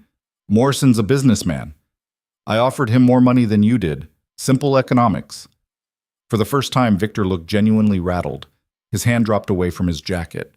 Frank and Eddie both looked at their boss, waiting for orders that didn't come. So what now? Victor asked quietly. You kill me here? Make it quick? I should. Would be cleaner. Damien lowered his gun slightly, not holstering it, just relaxing the aim. But I'm not going to. You know why? Because you're worth more alive than dead. You're going to stand trial. Not in court. I'm not that stupid. But in front of the organization, in front of everyone you tried to turn against me. You're going to confess. You're going to name everyone who helped you. Every dollar you stole, every deal you made, every lie you told. And when you're done, when everyone knows exactly what you did and how pathetic it was, then we'll decide what happens to you. And if I refuse? Then I shoot you right here and dump your body in the river. Your choice, public humiliation or quiet death. Pick one. Victor was quiet for a long moment, weighing options, calculating one last angle. But there wasn't one. He'd lost. The coup had failed before it even started. All that was left was deciding how to die, fast or slow, private or public. Fine, he said finally. I'll talk. Smart choice. Damien gestured with his gun.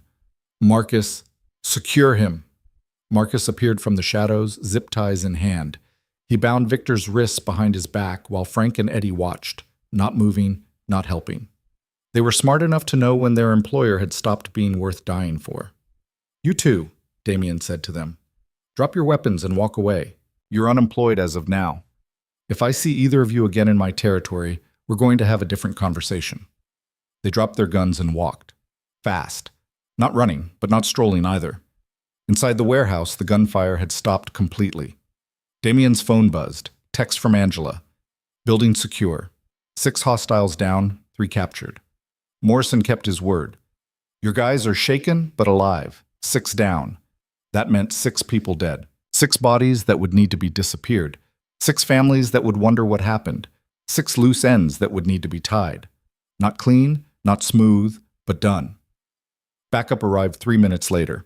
Cars pulling up, guys pouring out, too late to help, but just in time to clean up. They looked at Victor in zip ties, looked at Damien, looked at the warehouse door where smoke was still drifting out.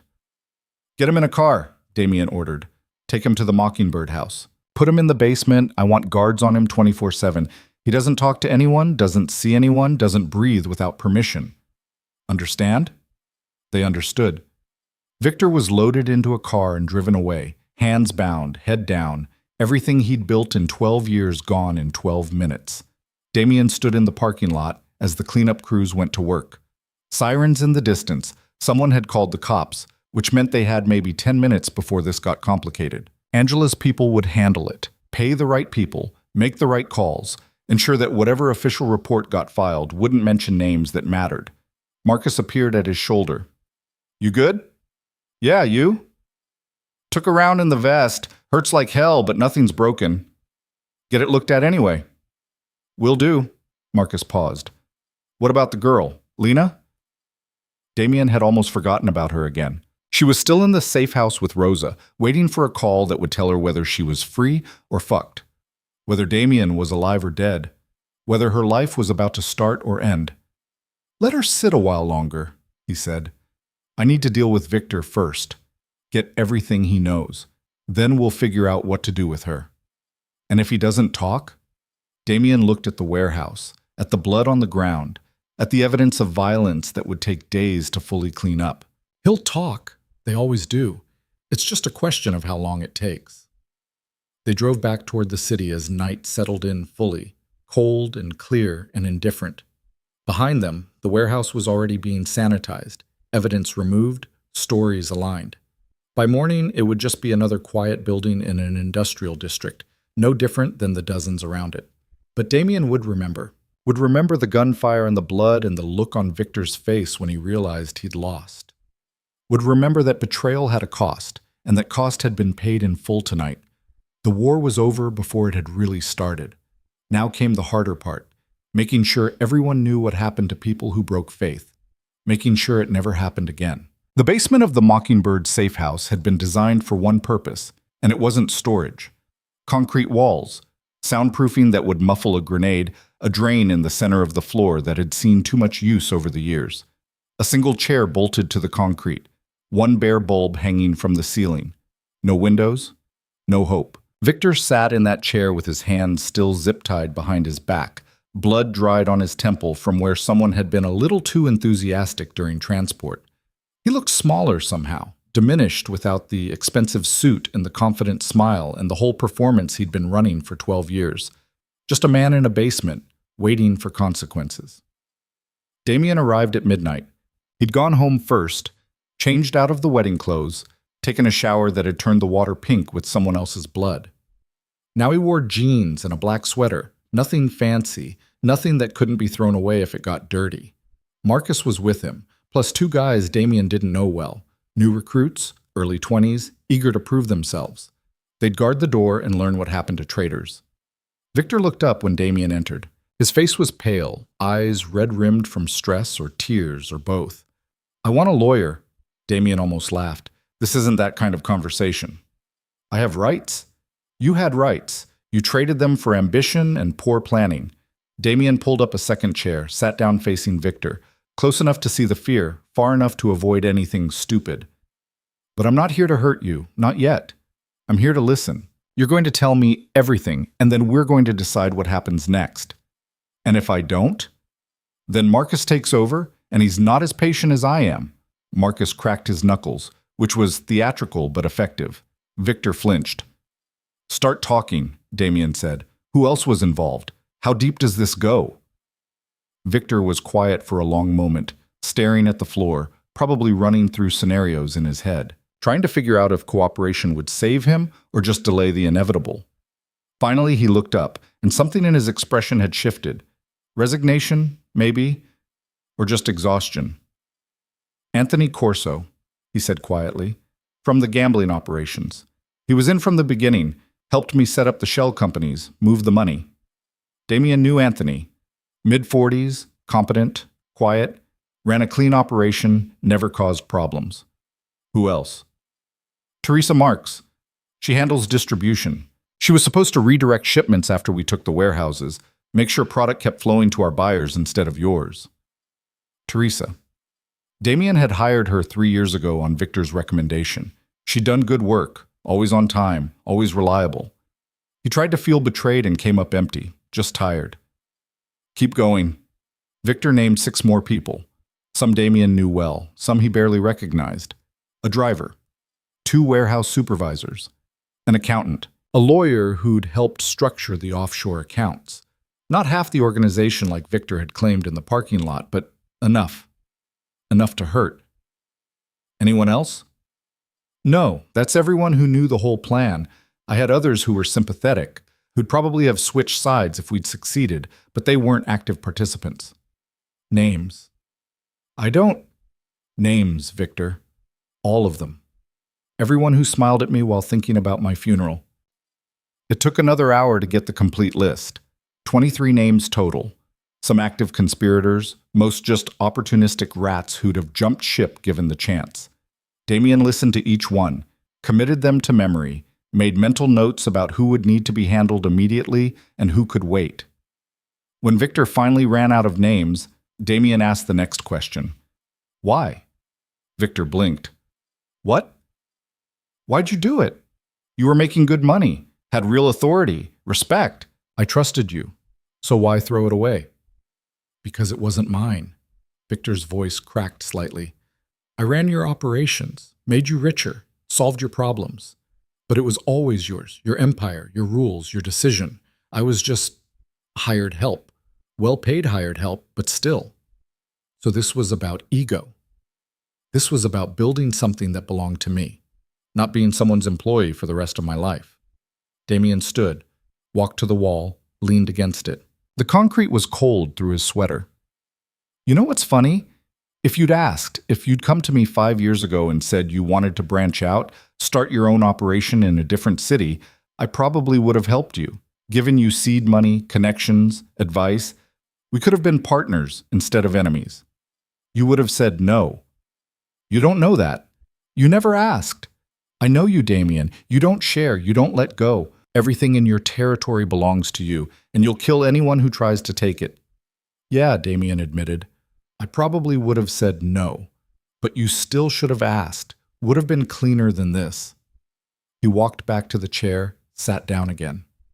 They were quiet for a while, just two men in a basement thinking about choices and consequences and the distance between what could have been and what was. What happens now? Victor asked. Now you write it all down. Every name, every transaction, every meeting, everything you just told me, plus everything you didn't. I want documentation, Victor, evidence that holds up, because tomorrow night I'm calling a meeting. Everyone who matters is going to be there, and you're going to stand in front of them and confess. You're going to humiliate me. I'm going to make an example of you. There's a difference. And after I confess? Damien didn't answer immediately. He'd been thinking about this question since the parking lot, turning it over in his mind, weighing options. The smart move was to kill Victor. Quick, clean, final. Send the message that betrayal equals death. No exceptions, no appeals. But there was another option, riskier maybe, but potentially more effective. After you disappear, he said finally. Not dead, just gone. Broken. I take everything from you. Money, reputation, connections, hope. I leave you alive as a reminder that there are things worse than death. And every day for the rest of your life, you'll wake up knowing you had it all and threw it away for nothing. Victor stared at him. That's crueler than killing me. I know, that's the point. Marcus brought in a laptop and paper. Victor spent the next 3 hours writing, typing, documenting his own downfall with the kind of detail that would have impressed a federal prosecutor. He laid it all out. The meetings with Mikhail, the shell companies, the bribes, the promises made to co-conspirators, everything. By the time the sun started rising Saturday morning, Damien had enough evidence to bury Victor 100 times over, enough to justify what came next. He left Victor in the basement with guards and drove across town to the other safe house. Rosa met him at the door, looking exhausted but alert. She's asleep, Rosa said quietly. Finally. Took her until about 3 to calm down enough. She doesn't know what happened yet? No. You said not to tell her anything, so I didn't. Damien nodded. I'll wake her. You get some rest. Rosa left and Damien walked into the living room. Lena was on the couch, curled up under a blanket, face peaceful in sleep. For a moment she looked younger than 25. Just a kid who'd gotten caught in machinery too big and too brutal for anyone to navigate safely. He sat in the chair and waited. 5 minutes later her eyes opened, groggy and confused. Then she saw him and sat up fast, blanket falling away. What happened? The words came out rushed, panicked. I heard... Rosa wouldn't tell me anything, but I heard something on the news about a shooting, and I thought... It's over, Damien said. Victor's done. His coup failed. Nobody's coming to kill you. She processed that. Relief and confusion fighting for space on her face. So I can leave? We need to talk first, about what happens next. He told her the basics, not the details. She didn't need to know about the basement or the interrogation or the bodies at the warehouse, just the outcome. Victor had betrayed him. Damien had stopped it. The threat was neutralized.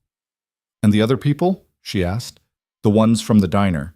The ones who were meeting with him. Being handled, all of them. What does that mean, handled? Damien met her eyes. It means you don't need to worry about them anymore. That's all you need to know. She hugged herself, pulling her knees up to her chest. So what happens to me? That's what we need to discuss.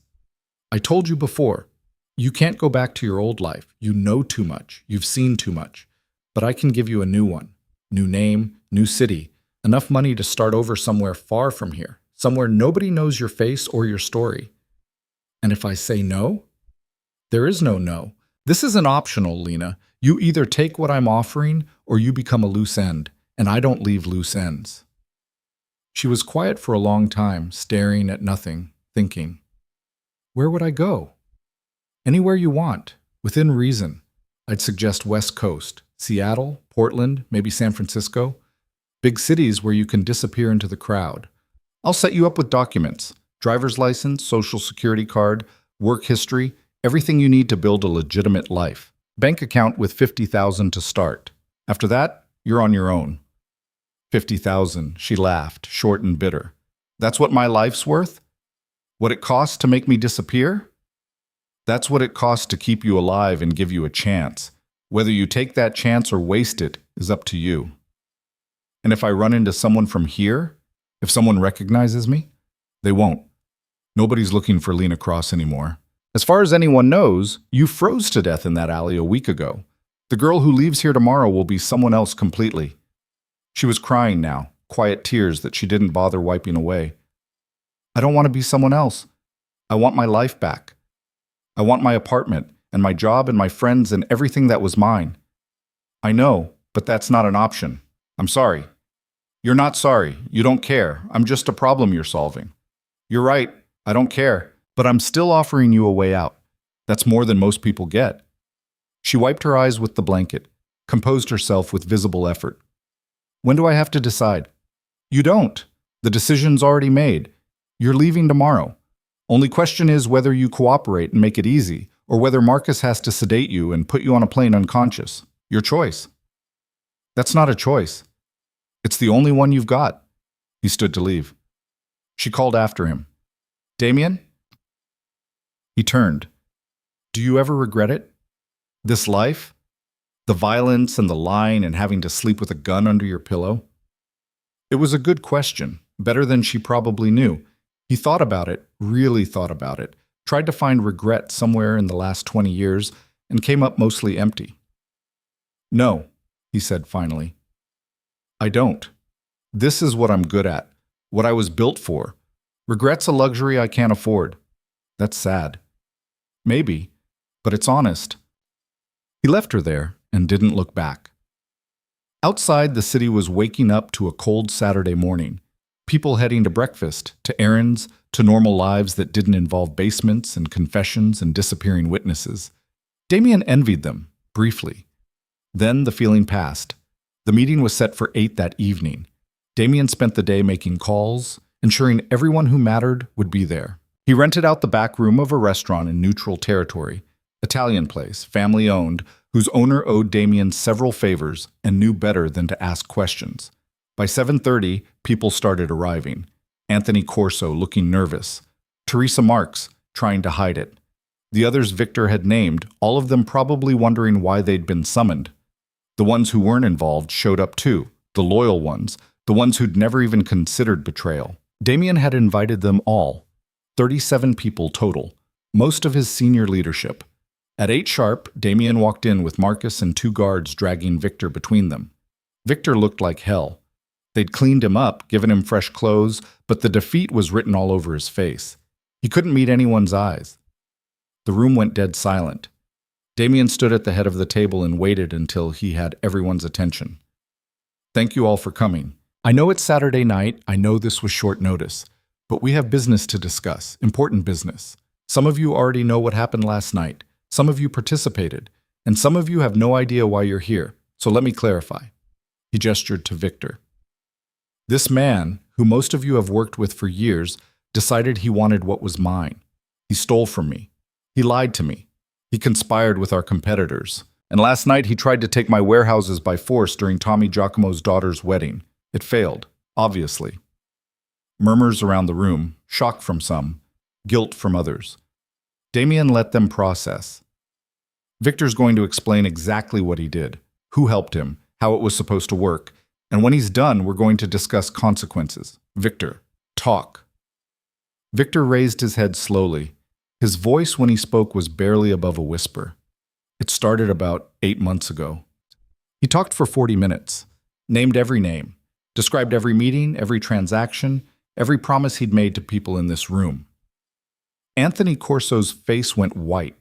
Teresa Marks looked like she might throw up. The others who'd been named tried to maintain composure and mostly failed. The ones who hadn't been involved looked angry, betrayed not just by Victor, but by people they'd worked alongside, trusted, considered friends, or at least allies. When Victor finally finished, the room was silent except for someone's ragged breathing. Might have been Anthony. Might have been Teresa. Hard to tell. Damien spoke into that silence. Everyone who was named, stand up. 8 people stood, slowly, reluctantly, like they were climbing scaffolds. You have 2 options, Damien said calmly. Option 1, you return everything you took, every dollar, every favor, every piece of leverage. You resign from your positions. You leave the city within 72 hours and you never come back. You do that, you live. You get to start over somewhere else, same as Victor here. And option 2? Anthony's voice shook. Option 2 is I make an example of you the way I should probably make an example of Victor. Bodies in the river. Families asking questions nobody answers. I'd prefer option 1, cleaner. But I'll do option 2 if that's what it takes to make the point. No one spoke. You have until Monday morning to decide. Anyone who doesn't leave by then, I'll assume has chosen option 2. Meeting adjourned for those who were named. The rest of you stay. The 8 filed out like mourners at a funeral. Their own, probably. When they were gone, Damien addressed the remaining 29. I want to be very clear about something. What happened here, this betrayal, this attempted coup, it happened because I got complacent. I trusted when I should have verified. I assumed loyalty instead of ensuring it. That's on me. I own that failure. He let that settle. But going forward, things change. We're tightening operations, more oversight, more accountability. And anyone who even thinks about pulling what Victor tried, they should know it won't end with exile. It'll end with the kind of disappearance that doesn't leave questions because there's nothing left to question. Are we clear? Nods around the room, some enthusiastic, some scared, all of them understanding. Good.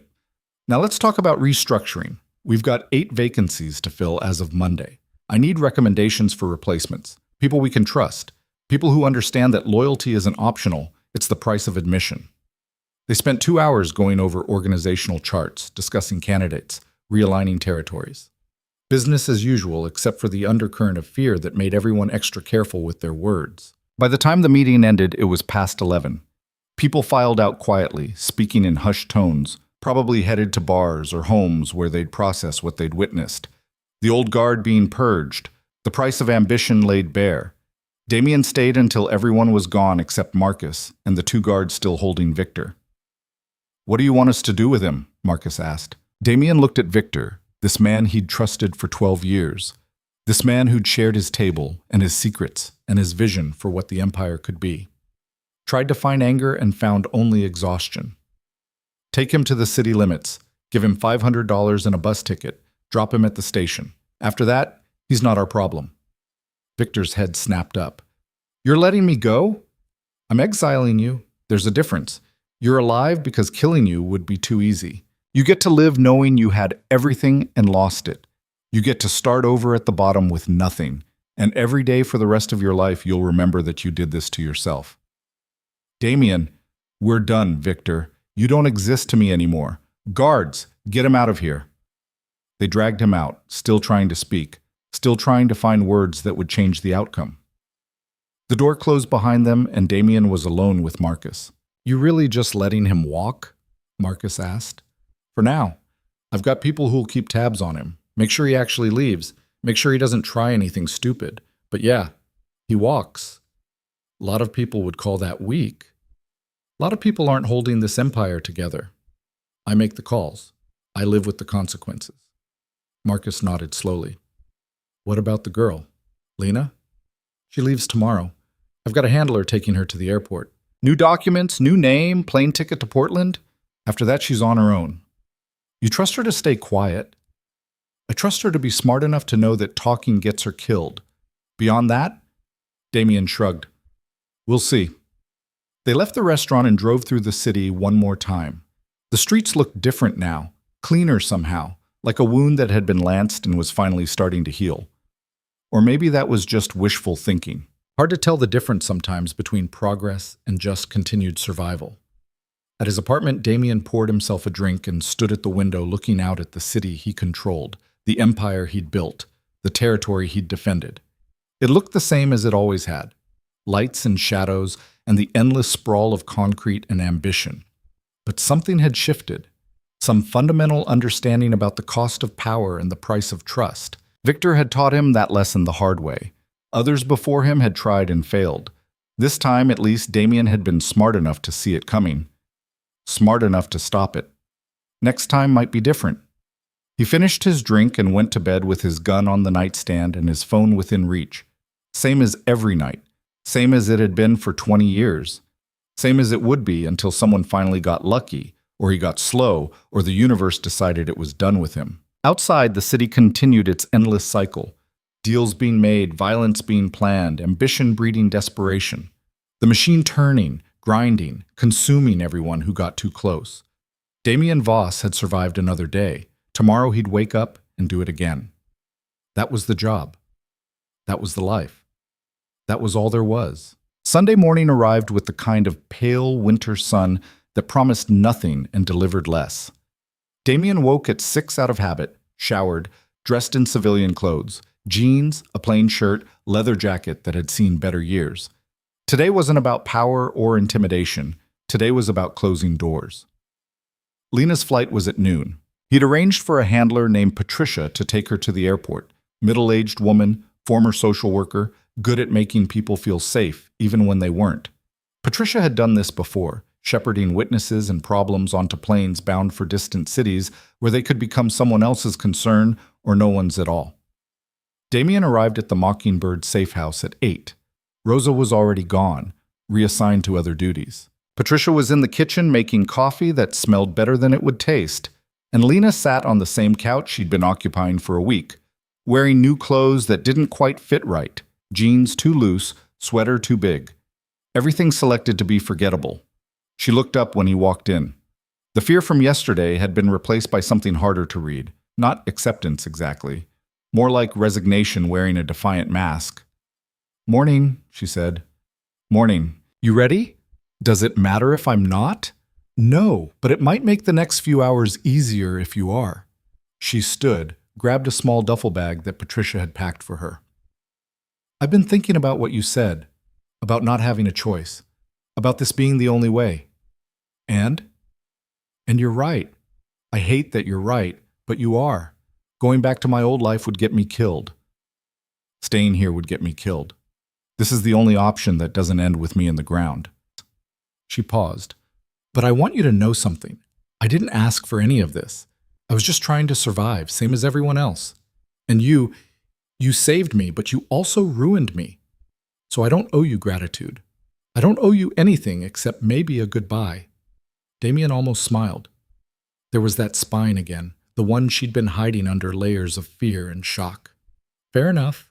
Goodbye, Lena Cross. Hope Portland treats you better than this city did." "Who's Lena Cross?" She held up a driver's license Patricia had given her. The photo was hers, but the name read Sarah Mitchell.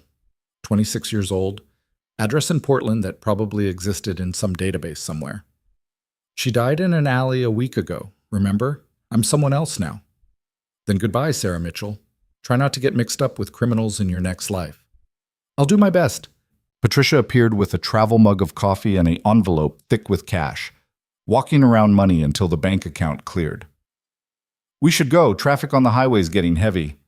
Lena, Sarah now, had to start thinking of her that way, took the envelope without looking inside. "One question before I go. Victor, what's going to happen to him?" "He's gone. Exiled. As of last night, he doesn't exist in this city anymore." "That's it? After everything he did, you just let him walk?" "Death would have been easier for him. This way he gets to live with what he lost. That's worse." She considered that. "Maybe you're more cruel than I thought." "Maybe I am." They stood there for a moment, two people whose lives had intersected by accident and would now diverge by design. Damien wondered briefly if she'd make it, if she'd actually build a new life in Portland, or if the weight of what she'd seen would drag her down eventually. Impossible to know. People surprised you sometimes. "Thank you," she said finally, quiet, reluctant, "for not killing me. I know that was an option. It was. Still is, technically, but I don't think it'll come to that. Why not? Because you're smart enough to know that talking gets you nothing but dead. And survival's what you're good at. You proved that by lasting this long. She nodded once, then turned and walked out with Patricia. Didn't look back. Smart. Looking back was how you tripped, how you second-guessed, how you ended up frozen instead of moving forward. Damien watched through the window as they got into Patricia's car, plain sedan, nothing memorable, and drove away. The street swallowed them within seconds, and then it was like they'd never been there at all. He stood in the empty safe house for a few minutes, listening to the silence. This place had served its purpose. Now it was just another property, another asset on a spreadsheet somewhere. He'd have it cleaned professionally, restocked, prepared for the next crisis that required discretion. Always another crisis. Always another problem. His phone buzzed. Text from Marcus. Need you at the office. Something came up. Damien locked the safe house and drove across town thinking about loose ends and how they never really stayed tied. You could knot them, cut them, burn them, but somehow they always found a way to unravel when you weren't looking. The office was quiet on a Sunday. Most of the staff gone, just skeleton crew keeping watch over an empire that never actually slept. Marcus met him in the lobby, looking grim. What happened? Anthony Corso. He didn't take option one. But Damien felt something cold settle in his stomach. He ran? Worse, he went to the FBI. They took the elevator up in silence. In the office, Marcus pulled up security footage on his laptop, time-stamped from 3 hours ago, showing Anthony walking into the federal building downtown. He was inside for 90 minutes. Then he walked out with 2 agents, got into their car, and drove away. Witness protection, Damien said. It wasn't a question. Most likely. He's giving them everything he knows in exchange for a new life. Same deal you offered, but with federal backing instead of your word. Damien sat down, tried to think through implications. Anthony knew a lot. Not everything. Damien had always been careful about compartmentalization, but enough. Enough to cause problems. Enough to bring indictments, investigations, maybe even prosecutions if they got lucky and built a case that stuck. How bad? Marcus pulled up a file. He knows about the gambling operations, obviously. That's his territory. He knows some of the money laundering channels we used for the construction business. He knows names, not all of them, but enough to start dominoes falling. And he knows about Friday night. He participated in the coup. That makes him as guilty as Victor. Yeah, but he's got immunity now. Or will have once the deal's finalized. He can testify about his own crimes and walk free as long as he gives them bigger fish. How big? You're the biggest fish there is, Damien. He's coming after you. The room was quiet, except for the hum of electronics and the city noise filtering through triple-paned glass. Damien thought about Anthony, nervous little man who ran numbers and took percentages and never seemed ambitious enough to be dangerous. Turned out ambition wasn't the only thing that made people dangerous. Fear worked just as well. What are our options, he asked. Marcus closed the laptop. Limited. We can't touch him now. Not while he's in federal custody. Even if we could, killing him would just prove everything he's saying, make him a martyr instead of a rat. So we wait for the indictment. We wait for the indictment. Catherine Walsh is already working on it. She's reaching out to her contacts at the DOJ, trying to figure out how strong their case is, how much Anthony actually gave them. But it's going to take time. How much time? Weeks, maybe months. Federal investigations move slow when they're being careful, and they'll be careful with this one. You're not some street dealer they can scoop up on a Friday afternoon. You're connected. You're rich. You've got lawyers and politicians and legitimate businesses creating smokescreens. They'll want everything airtight before they move. Damien stood, walked to the window. The city spread out below him, indifferent and eternal. He'd built an empire in this city, controlled it for 20 years. Now one nervous accountant with immunity was threatening to tear it all down. Start preparing, he said. Move the money. Clean the books. Sever any connection between legitimate operations and everything else. I want firewalls built so high that even if they prove I'm dirty, they can't touch anything that matters. That's going to take, I don't care what it takes. Do it. And Marcus? Start reaching out to everyone who might flip. Everyone who knows anything. Remind them what happens to people who talk to federal agents. Gently, carefully, but remind them. You want me to threaten them? I want you to remind them of reality. The FBI offers protection until the trial's over. After that, they're on their own, and we have very long memories. Marcus nodded slowly. What about the ones who are loyal, the ones who weren't involved in Victor's mess? Reward them. Bonuses, promotions, increased territory. Show them that loyalty pays better than betrayal. Create incentive structure that makes cooperation with feds financially stupid. You're bribing people to stay quiet. I'm investing in organizational stability. There's a difference. They spent the rest of the day implementing damage control. Phone calls to lawyers, accountants, business managers. Quiet conversations with people who needed to understand that the landscape had shifted and their survival depended on adapting quickly. Most of them got it. Some of them would need additional convincing. That was Marcus's department.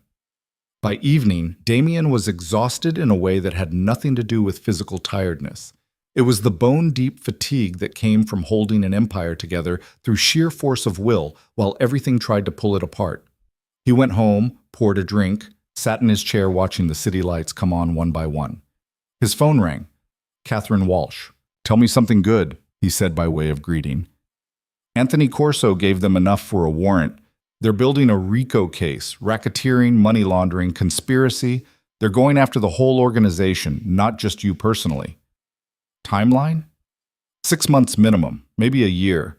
They'll want to flip more people, gather more evidence, make sure they've got overwhelming force before they move. But Damien, this is serious. RICO charges stick. If they prove even half of what Anthony's probably telling them, you're looking at 20 years minimum. So we fight it. We fight it. I've already got a team assembling, best criminal defense attorneys in the country. But I need to be honest with you, our chances aren't great. Not if they've got insider testimony and documentation. The feds don't bring RICO cases unless they're confident they can win. Then we make them less confident. Find holes in Anthony's testimony. Discredit him as a witness. He participated in Victor's coup. He's a criminal himself. That has to count for something. It does. We'll use it. But it might not be enough. Then find something that is enough. That's what I pay you for. He hung up before she could respond. Sat there in the dark thinking about choices and consequences and the fact that 20 years of careful planning could be undone by one man's fear and the federal government's desire to make an example. The next 6 months were a masterclass in controlled chaos. Catherine Walsh and her team built a defense that could stop a freight train. They found inconsistencies in Anthony's timeline, questioned his motives, pointed out that he was a confessed criminal who'd only come forward after being caught. They filed motion after motion, dragged out every procedural delay available, made the federal prosecutors work for every inch of progress. Meanwhile, Damien restructured the empire, sold off the riskiest operations, transferred ownership of questionable assets to shell companies so far removed from his name that connecting them would require detective work that bordered on archaeological, legitimized everything that could be legitimized, shut down everything that couldn't. The gambling operations went first. Too visible, too easy to prove. He sold them to a consortium in Atlantic City and took a loss rather than risk the exposure. The money laundering through construction, that got more complicated. He brought in consultants who specialized in corporate restructuring and had them create enough paperwork to bury Manhattan. By the time they were done, the construction business looked clean enough to pass any audit. The truly dirty stuff, the drugs, the weapons, the things you couldn't legitimize, no matter how many lawyers you hired, that he transferred to people he trusted, or more accurately, people whose survival depended on his survival. If he went down, they'd go down with him. That created alignment of interests stronger than loyalty. Through it all, he kept the organization running, kept money flowing, kept territories secure, kept people in line. It was exhausting and relentless, and there were days he seriously considered just walking away, disappearing to some country without extradition, and letting the whole thing collapse behind him. But that wasn't who he was. He'd built this. It was his. And he'd be damned if he let the federal government take it without a fight. The indictment came down in July, 14 counts, racketeering, conspiracy, money laundering, wire fraud. The prosecutor had a press conference where she stood in front of cameras and talked about organized crime and public safety and how no one was above the law. Damien watched it from his lawyer's office, stone-faced, already planning the counterattack. Trial was set for October. That gave them 3 months to prepare, to strategize, to find any possible advantage. Catherine Walsh assembled a dream team, 8 lawyers, each one a specialist in their particular aspect of criminal defense. They cost a fortune collectively. Damien didn't care. This wasn't about money. This was about survival. The prosecution's case was strong. Anthony Corso testified for 3 days, laying out the organization's structure, the money flows, the illegal activities. He was a good witness, nervous enough to seem honest, detailed enough to be credible. The jury ate it up. But Catherine had been right about the holes. Anthony's timeline didn't match phone records. His testimony about certain transactions contradicted documentation. And most importantly, Anthony himself was a confessed criminal who'd participated in conspiracy to commit violent crimes. Everything he said had to be viewed through that lens. The trial lasted 6 weeks. Damien sat through every minute of it, watching his life dissected in front of strangers who'd decide his fate based on reasonable doubt and legal technicalities. Some days it looked good. Some days it looked hopeless. Most days it was impossible to tell. On the 42nd day, the jury went out to deliberate. They were gone for 4 days, long enough that both sides started getting nervous, long enough that speculation ran wild. When they finally came back, Damien was in the courtroom with Marcus on one side and Catherine on the other. The jury foreman stood, older woman, looked like someone's grandmother, and read the verdict. Not guilty on counts 1 through 7. Guilty on counts 8 through 10. Not guilty on the rest. 3 convictions out of 14. The money laundering charges, specifically. Catherine had warned him those were the strongest, the ones with the most documentation. The judge set sentencing for 2 months out and remanded Damien to custody pending that hearing. He spent those 2 months in a federal holding facility that was cleaner than it should have been and more boring than prison had any right to be. Catherine visited weekly with updates on appeals, on sentencing recommendations, on the various deals prosecutors were still trying to offer if he'd cooperate with ongoing investigations. He turned them all down. Cooperation meant naming names, burning people who'd stayed loyal, destroying what was left of the organization. That wasn't an option, never had been. Sentencing day arrived in December. Back to the same courtroom, same judge, different outcome. The prosecution asked for 20 years. Catherine argued for 5. They settled on 12 with possibility of parole after 8. 12 years. Damien would be in his 60s when he got out. The empire would be gone, reformed under new leadership or cannibalized by competitors. Everything he'd built would belong to someone else. The judge banged her gavel, and it was done. Marcus visited him the night before the transfer to federal prison. They sat across from each other in a room designed for lawyers and clients, speaking in low tones about the future. "The organization's holding," Marcus said. "I've been running things the way you set it up. David's handling the money. Angela's still got intelligence locked down. It's not the same without you, but it's not falling apart either." "Good. Keep it that way. And Marcus, don't try to bust me out. Don't try anything stupid that gets you killed or locked up. Just run the business. When I get out, if I get out, I'll decide what comes next." "You're really going to serve the full sentence?" "I'm going to serve until parole or until I figure out a legal way out. But I'm not running. I'm not cooperating. I'm taking the hit and moving forward." "Why? You could cut a deal. Walk in 5 years if you gave them what they want. And spend the rest of my life knowing I broke. Knowing I turned on people who trusted me. That's not who I am, Marcus. I'd rather do the time." But Marcus was quiet for a long moment. Then, "You know what Victor's doing?" "No, don't care. He's working construction in Arizona. Living in a studio apartment, barely making rent.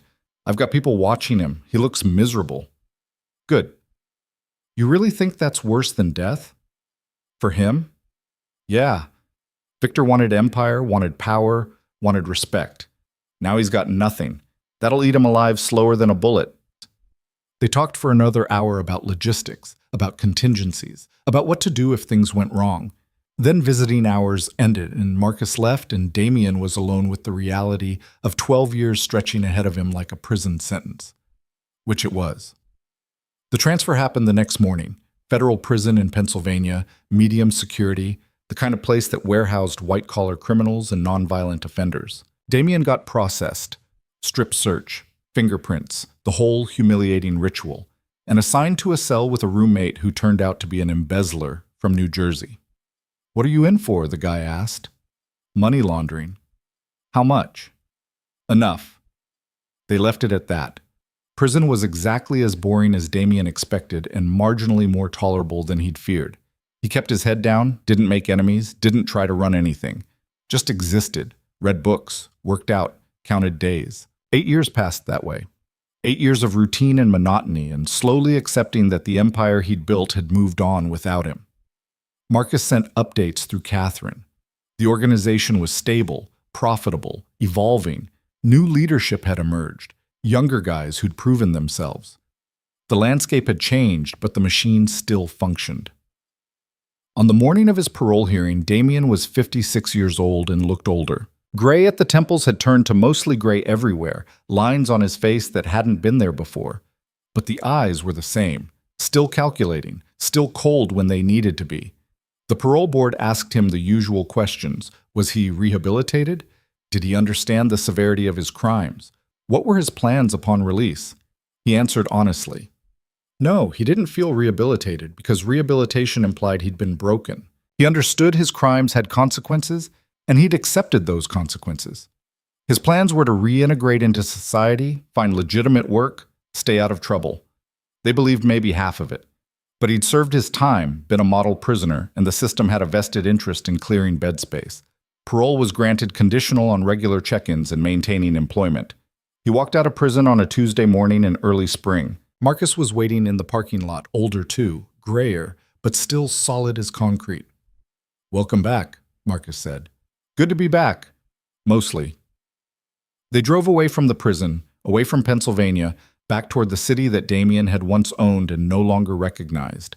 The skyline had changed. New buildings, new developments, new money moving into old neighborhoods.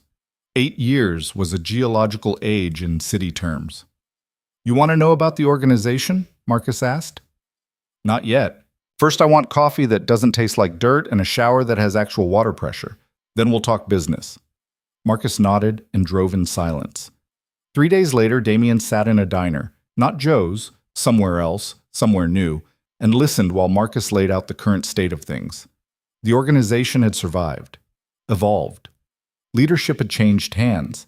David Lee ran financial operations. Angela Reyes controlled intelligence. A guy named Vincent Chen, who'd been mid-level when Damien went in, now ran enforcement. "And you?" Damien asked. "I'm advisor. They listened to me because I was with you, but it's not my organization anymore, it's theirs. As it should be. 8 years is too long to keep a throne warm. So what are you going to do?" Damien thought about it. He'd had 8 years to think, to plan, to decide what came after. "I'm going to consult, help when they ask for it, stay out of the way when they don't. I'm too old to run Empire again, Marcus. That's young man's work. I had my time." "Just like that? You're walking away?" "I'm not walking away. I'm accepting reality. The city moved on. The organization moved on. I should too." Marcus looked skeptical but didn't argue. They finished their coffee and went their separate ways. Damien spent the next year slowly reintegrating. He bought a small apartment, nothing fancy, just clean and quiet. Got a job consulting for a legitimate security firm, helping them design protocols and assess vulnerabilities. The work was boring but legal. He met with his parole officer twice a month, passed his drug tests, stayed out of trouble. Sometimes he'd see news stories about organized crime in the city.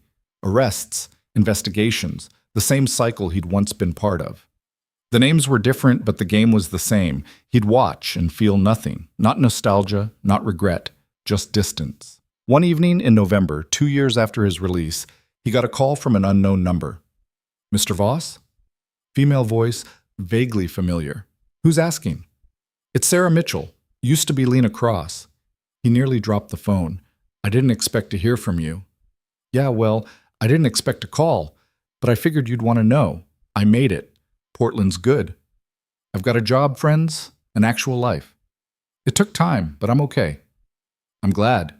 You deserved a second chance." "So did you, apparently.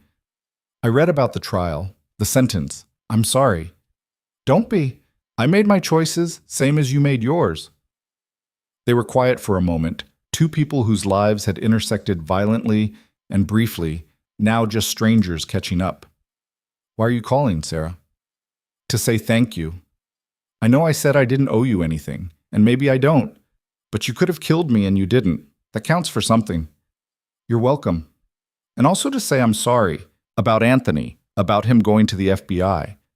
I know that wasn't your fault, but I still feel like I was the start of all of it.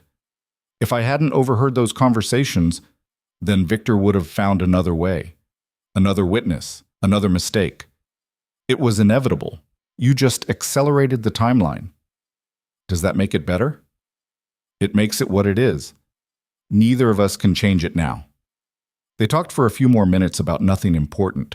Then she said goodbye and hung up, and Damien sat there in his quiet apartment thinking about consequences and redemption and whether either one actually mattered. His phone rang again, Marcus this time. You watching the news? No, why? Turn it on, Channel 7. Damien found the remote, clicked on the TV. A reporter standing in front of a warehouse, one of the old ones, probably North Side territory. Police lights flashing behind her, in what authorities are calling one of the largest organized crime busts in the city's history. Federal agents arrested 15 people this morning on charges ranging from racketeering to drug trafficking. Among those arrested was Victor Hale, who authorities say had returned to the city in violation of a previous exile agreement.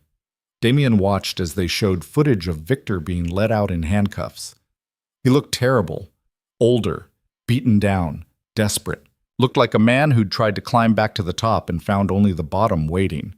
He came back, Marcus said over the phone. 6 months ago. Started trying to rebuild. Thought enough time had passed that people would forget. Stupid. Very. He reached out to some of Anthony Corso's old contacts.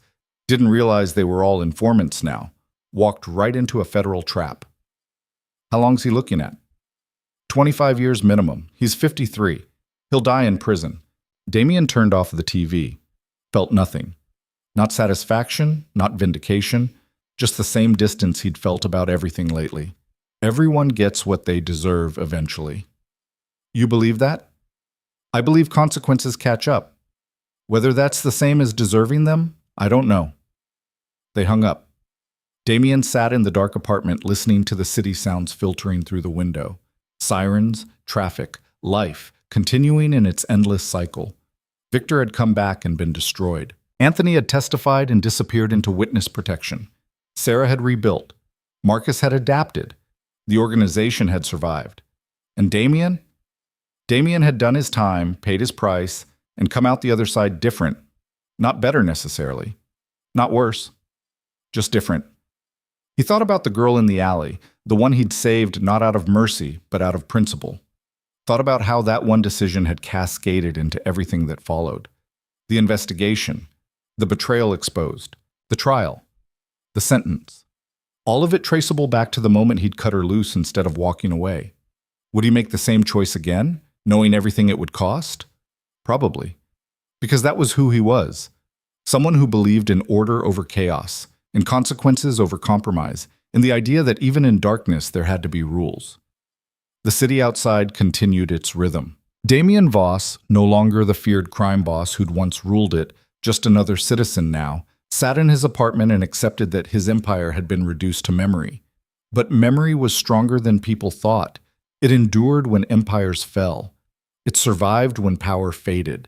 And somewhere in this city, people still remembered the name Damien Voss and what it had meant. That would have to be enough.